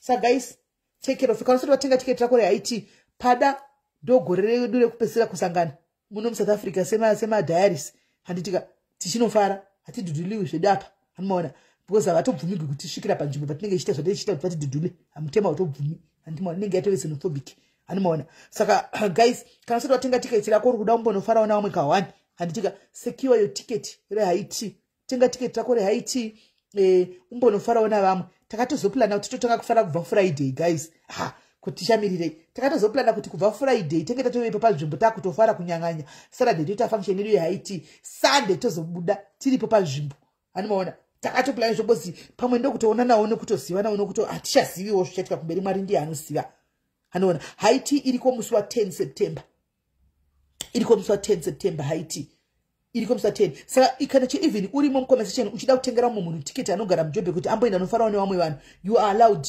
kutengera umwe munhu ticket anditika aende kunofara kana asinawo uya mutengera ticket you are allowed kumutengera ticket andi unongobata fufuso kwa vasati fufuso kwa vane vanhu vavo fufuso kwa vane vanhu vavo kudhara fufuso kwa vane vanhu vavo kudhara vakati vane vanotengera vanenge vane list yavo yevanhu vavo anditika saka kana uchida kutenga ticket rako anditi kwaikova nemumba nezvana muvadere kwaiti kana uchiziva kuti you are going to kuhenduva navako hatizodi izvo zvinesa risiki pamwana wako last year I remember tine mukadzi akauya nemwana asi zvakangofamba zvakanaka because ndini kuzongotyira panenge padhakwa vanhu votamba paya but kana uchiziva kuti you can ndione chakaipa andimaona andione because panenge pane maasha aripo pane maasha anenge aripo saka you can agree ne1 asha womupa mwana uchifarako mwana naasha uko andimaona tine maasha anenge aripo. Thank you Mkoma Innocent Lavek. Love you too my brother. Amona. Saka uchida kutenga ticket rako na uchida kutengera mumwe munhu ticket rako. Batai wandakapina uyu anonzi Shumbress. Batai Shumbress wandakapina uyu. Ticket iri kuita 800 rand kakoa. Bata ngikiri 800 rand that includes breakfast ngikiri iri kuinclude high tea breakfast yose high tea. Kwete chingwa nemazai chawajera kumwa netika tea dzakasiyana siyana. Woti kudla zvebreakfast zvese kana ukada kudla mazai akaboiliwa ukada kudla masamusa ukada kudla mabhega zvenge zvakawaridzwa zvese iwe unongodla zvaunoda macream donuts panenge pane variety mabiscuits it's up to you makeke chaiwo andika godla tozoti maskat topinda palunch tototaura lunch yemhando yepamusoro yekuti unenge uchitodla nyama dzako chicken beef pork anditika zvese masalads and everything lunch tozoita zvemanheru pautenge takurova brai pa800 iyoyo panenge pakurowa brai vanhu vachigosha nyama yavo nesadza brai nekuti vanhu vanenge vomadoroka saka maasha ndo basa vashanda ashashanda aya panenge pakurowa brai nedoro saka Haiti haisi yevakadzi chete varume totokudai chaizvo kubrai uku ndokwamunofanira kutomiramira muri uku ndimi munofanira kuti brai because hatingazowani kuti tienda kumunhu wachiusi vanhurume muripo saka varume variko kubrai tikutokudai zvakare Haiti ndeye vanhu vese anditika kana uchida kuya nemunhu wako you are allowed zvakare anditika kana uchida accommodation pavenue takabuka pesa accommodation yese yakatozara madiaries takatora accommodation yese yazara tine lodge imwe iri pa next door very beautiful lodge iri pa next door yakachipa futi anomaona yekuti it's just 1 minute walk kuenda pa lodge ipapo you can book there antimaona ungoti kana zvadai uchindapa antimashona so unogona ngodi kungobuka ipapo unoti nemaadmin vanokubukira ipapo vanokubukira ipapo yes tikuti doro yes doro we are going to it's going to be there chitengeswa and but those who wants to bring their own bottles but nongona kuti zvina style kuti ungabva wakabata zikula box wapinda mtext nezikula box doro richange ripo pa venue richitengeswa doro rinenge ripo pa venue richitengeswa and doro rinogona kuzove rino accommodate munhu wese kuti munhu wese unoti munhu mwana madoro akasiyana ka anomaona madoro akasiyana siyana saka tizoti munhu chakacheka panonetsa but doro mabasics kuti munhu sanomwa rinenge riripo richitengeswa anomaona rinenge riripo richitengeswa saka you can bring your drinks or you can come and what and buy the drinks on one person Nicolette 1 person 800 muno mushuwa ndo yanga 2 people muno pa 800 yako ndo panobhadhara venue pa 800 yako ndo panobhadhara kwa ketara pa 800 yako ndo pane 3 zvikafu zvako izvi zvese azviitishi azvibudi ndo pane mvura yako yekumwa chako chaiko ndo panenge pane azvibudi zveshangu nehembe naishailo chito munongotora muwardrobe mako hauna dress rakanaka muwardrobe mako muwardrobe mako nedress rako rakazvinakira raunaro riya hati nebhutsi yako you don't have to buy new dresses and new shoes you got a beautiful dress raunaro muyamya neuyu yacho unopfeka ende ndakafarira chinhu 1 madhayaris akabatana bedwe ndikuona group ravari uko vehaiti vachitojegana kuti shandi neimwe dhesi singasandikwanisa izi yakati iri anorida uyo tindotorida hangu ndipei vakutojegana ndoinonzi sisterhood manje naidangwa 800 paaccommodation inokwana pakapa kana ndiwewo 800 ichiri kutenga chinhu muno South Africa 800 inotenga chinhu South Africa zvotonoda kuwana iyo accommodation yega ichita 800 accommodation yega kuti bhuka iwewo zvifona kuubhuke vanokuziva kuti 800 900 1000 woda kuita zvitigwa zvese izvi ne800 zvimwe zvinhu zvinongoda kuti mutinzwisise zvongoda kuwega reasoning capacity yako ndozvongoda reasoning capacity yako anoona saka team diaspora kana muri mumcomment section anditika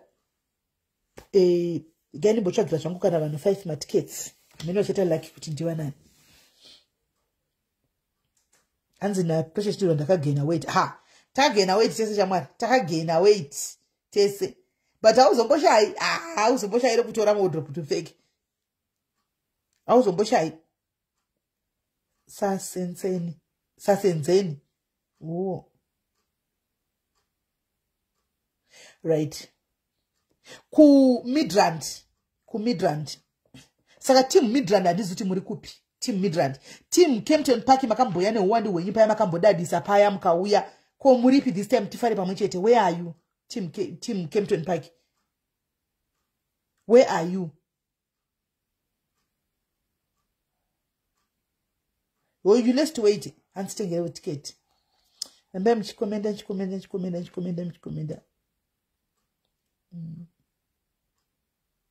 mega snacks vaudze inokuti hey understanding ikutonetsa pamwe pacho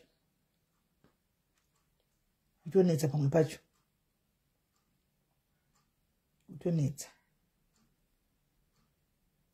handiti kuda kutengera munhu tiketi ini ndati regai ndimbotsvaga 5 fanongona ngotengerwa tiketi handina mbodida kutengera mutiketi nama ndakatotengera vanhu tichitanga tihaiti kune vakamhanya kuseri simeli ndikatonyara ndikatotenga handichakwanisi kutengera mumwe tiketi pane vandakatotengera tendai ndoro long time tisingakuoni muri raiti here hanzvadzi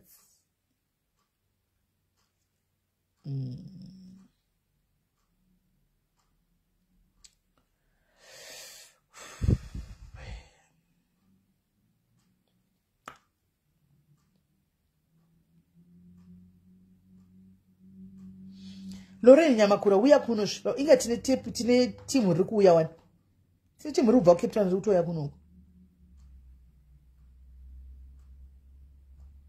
alright vanhu vari kuda kuendesa vakawandisa vanhu vari kuda kuenda vanhu vari kuda kuenda vakadai saka regai ndidai so regai nditaure ndichidai so ndakatengera vanhu vakawanda vaudze email regai nditaure ndichidai so asi tisheti yangu sisi ndichakuitisira tendai shuwa chokwadi vanodaenda vakawandisa regai ndidai so timu diaries dzangu dzedziya mbingares dzangu dzinosapota diaries dzedza dziri kuseri handitika diaspora team waunoti kana vanoda kutengera mamwe matiketi ndibatei kuseri tiite machallenge ngavaite machallenge vanava vakaita machallenge imagine tendai Jessica imagine pakaita machallenge voita machallenge iwo you pick munhu wacho vanongoda kuzobhatarira animaona you pick munhu wangoda kuzobhadarira umubhadarira animaona saka team yangu yekuseri yaya mbingares dzangu nembingasi dzangu handi munobada kuseri kana mati ngavauye nenyaya dzakati vachitaura vouya nenyaya dzakati vachitaura kana mati tikuda nyaya dzakati vouya nadzo pano tongati challenge iyo kana ti kwai nembinga ita zvakati voita waunenge wafarira by that handiti kamai mbingasi apa ndotaura nembingares dzangu dzinenge dziri mucomment section dzakatarisa zvadzo vanenge vachitosapota zvavo diaries like it's their way of supporting diaries yedu it's a way of supporting diaries yedu havakwanisi kuatenda vari kureka hanzi munhu ngatanga ajoina kutengera tiketi okay alright usho auya mega usho right auya usho mega usho atotanga neyake challenge mega snacks usho atouya hanzi you join zororo wojoina chako zororo yako iwewe wotengerwa tiketi Anna Sivanda I was looking for you Anna right mira Anna komende Anna gaira mberi papo comment ya Ana ngairambe ira hapana. Saka uyo Mega ataura you go join, hakuna kunzi akajoina. Hakuna kunzi akajoina, you go join new subscription handika pay your 89 rand, you come back, you show him or her handika okuta sort out.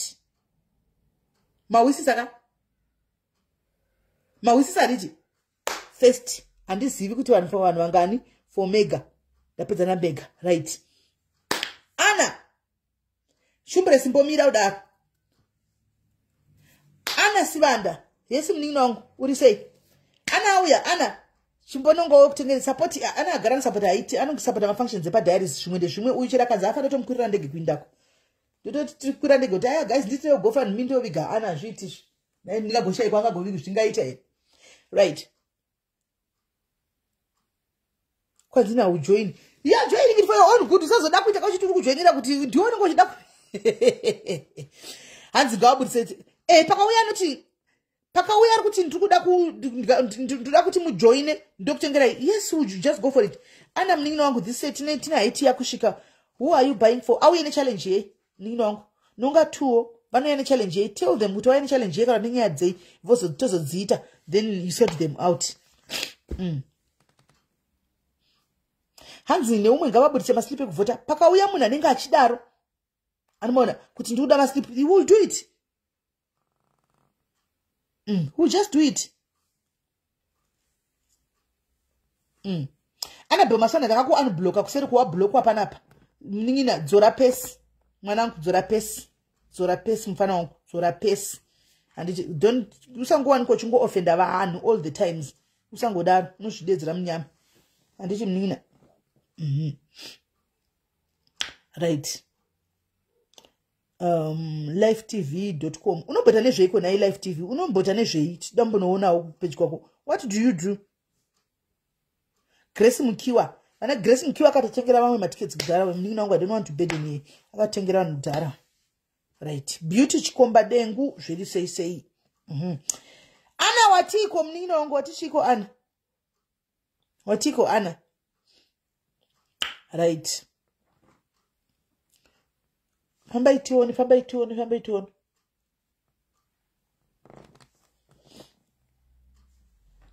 Tina Ana ndotoya kwaiti.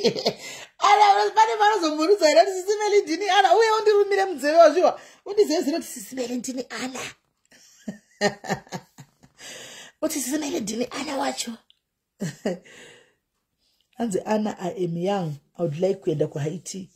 Ukumbira Ana Yolanda. Ana is as young as you as well. Hanzi ndiri life coach. Okay, all right. Tichada kutoona kuti kuita nezve. Follow you tione kuti kuita nezve.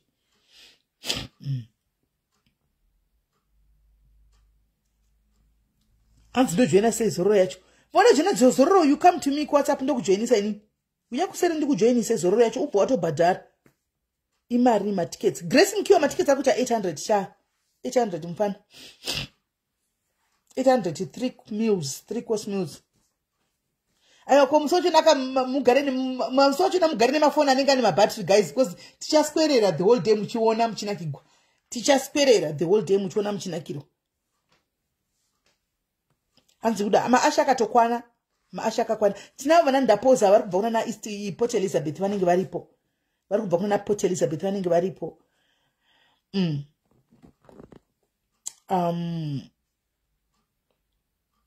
Hanzi kwesi vari kuBotswana na. Uyaika vari kuBotswana just bookai pekuvata mouyaka weekend. Mufara mudzokera. Bookai muye mufara mudzokera. Hanzi na Sharon moyakanaka chete. Thank you Sharo. Aiwa zvemalive tinenge tiripo zvanoda kuona ka team diaspora inosupporta ini nechida kuona. Team diaspora inosupporta zvekutodaro vanenge vada kunyatsotoona. Team diaspora vanenge tikusupporta imini SIS MELLY ne diaries. And but tiri kure we can't attend saka todai but dot ne vamwe vakaati vari kuuya vari kubva ku diaspora vanenge varipo vamwe vacho vakatosvika madhezi aswedera kai.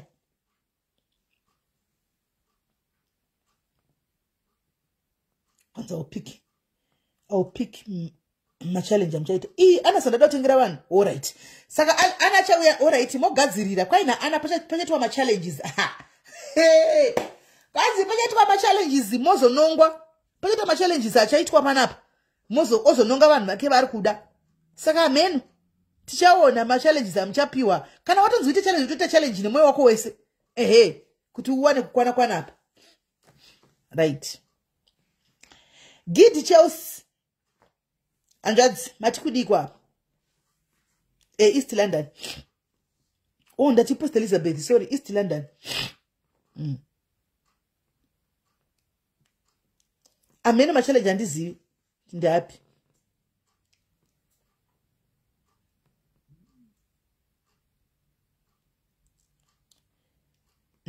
Andizivi kuti ndapi. Hakuna munhu anomhanyiswa nemasasko, don't worry. Hakuna munhu anomhanyiswa nemasasko, don't worry. Hanzi naAna ndatoda buda mgosi. Buda zvako Ana, buda unoseva zvinhu zvakawanda. You save yourself from a lot of things. Buda. Tine vakawanda vari kubuda pane padiaries and zvikunakidza netakutamba zvakanaka ichiziva kuti mainhingi ndinhingi. Zvakatodarika. Buda, you be free to post your chita zvaunoda uchinyatsowe iwe. Zvinokudzora pazvinhu zvakawanda. The place is very safe, dear. Don't worry. Hakuna sasko rinosvikako.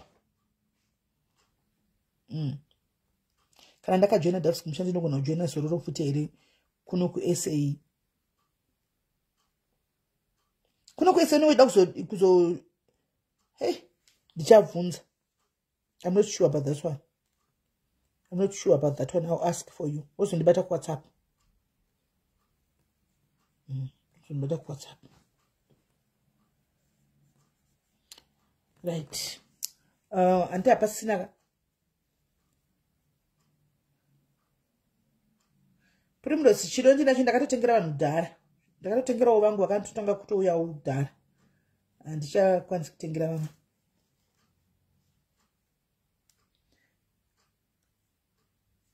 Hanzi ughost ndakangohumaka ini Smelly.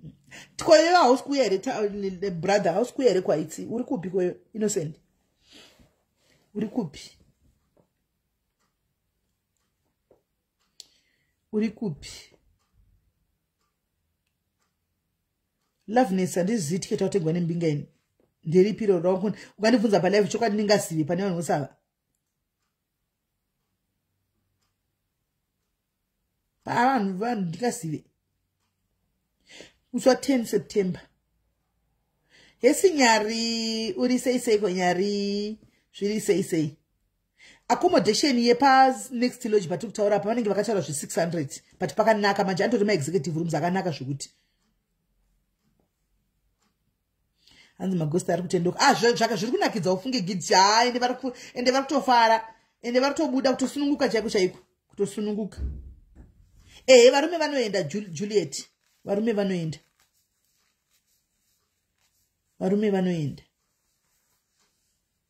Maria Piri zviri sei? Precious Kativu, how are you?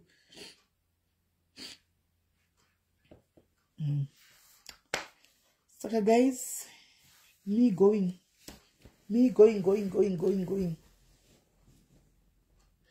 Mari kuya ndinaye hangu asiye kuzopinda muhaiti andina ndozongumira hangu pagedhe zvoita. Right.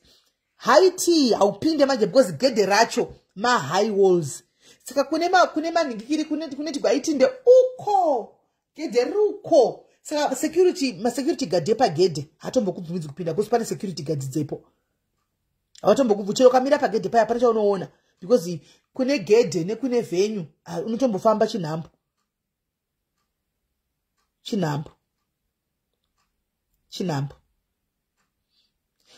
Father Diaries havaiti zvokutenga matiketsi melita sorako. Hands pregnant. Kana uri pregnant unoya handi mafaro here. Unoya hakuna kuzoya zvone mimba 9 months noti unogona kugwadziwa. Asi ukagwadziwa tongokuzvarisa kuzvoti ngadi. Sarah Beckford, it's 800. My sister Sarah is going to support somebody. Taura ine mbingai. Badarai taura ine mbingai. Iyo mbinga yangu iyo yaenda pinapo. Team Diary Sara tipe challenge vanhu vaite Sara imwe mbinga iyi mira ndiibate padhuze imwe mbinga indapina iyi Sara Beckford uyu Sara my sister 2 tickets only my sister Sara 2 tickets only 2 tickets Sara 2 tickets my sister my younger sister 2 tickets only my sister support Diaries right imwe mbinga yangu iyi ighost ndindoriziva kuti ndiani imwe mbinga Nini Black 2 Black wanonoka you are late to run away now it's kind of late now for you to run away vanzi mai munasheva ripi mai munasheva vave kuno kuRustenburg vakawana pamwe pari kushanda saka kuti ndiri kuencourage vatengere ticket manje vanogona kusaenda because havasiri kuJoburg it's kind of late Nini Black it's kind of late 2 tickets Nini Black 2 tickets Nini Black 2 tickets Nini Black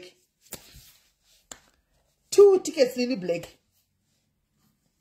Nini aiwa Nini Black aiwa mahamborambi kwanzi nini ndiri mbinga 1 kweni ndiri mbinga 1 Chido Natalian uri mbinga ere alright mira ngokupina Chido mira ngokupina Nini Black I'm keeping my fingers crossed I'm waiting for you Nini Black I'm waiting for you hanzi na Chido Natalian ndiri mbinga hanzi na Nini Black yeah I'll buy 2 yeah yes and the people comment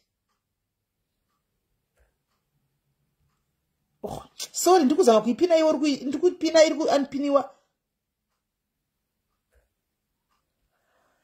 right there she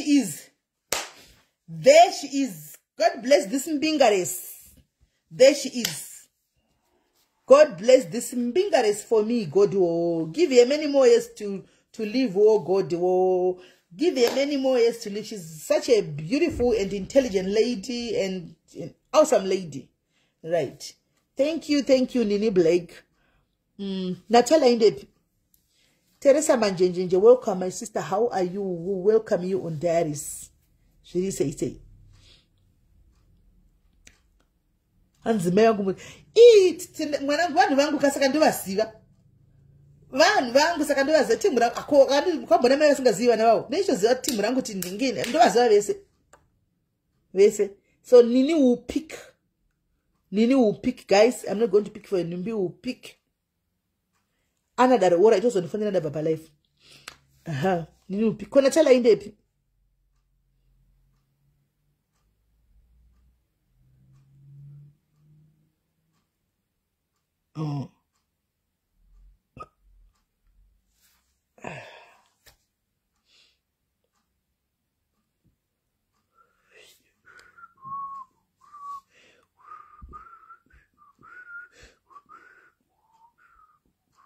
Alright guys ndakuinda andika imwe mbinga dzinoda ndibata kusera dzinoda ndibata pakasara vanhu saka ndichandibata kuseri anditika so guys ndakuenda ndika God bless you tobatana paleta bye bye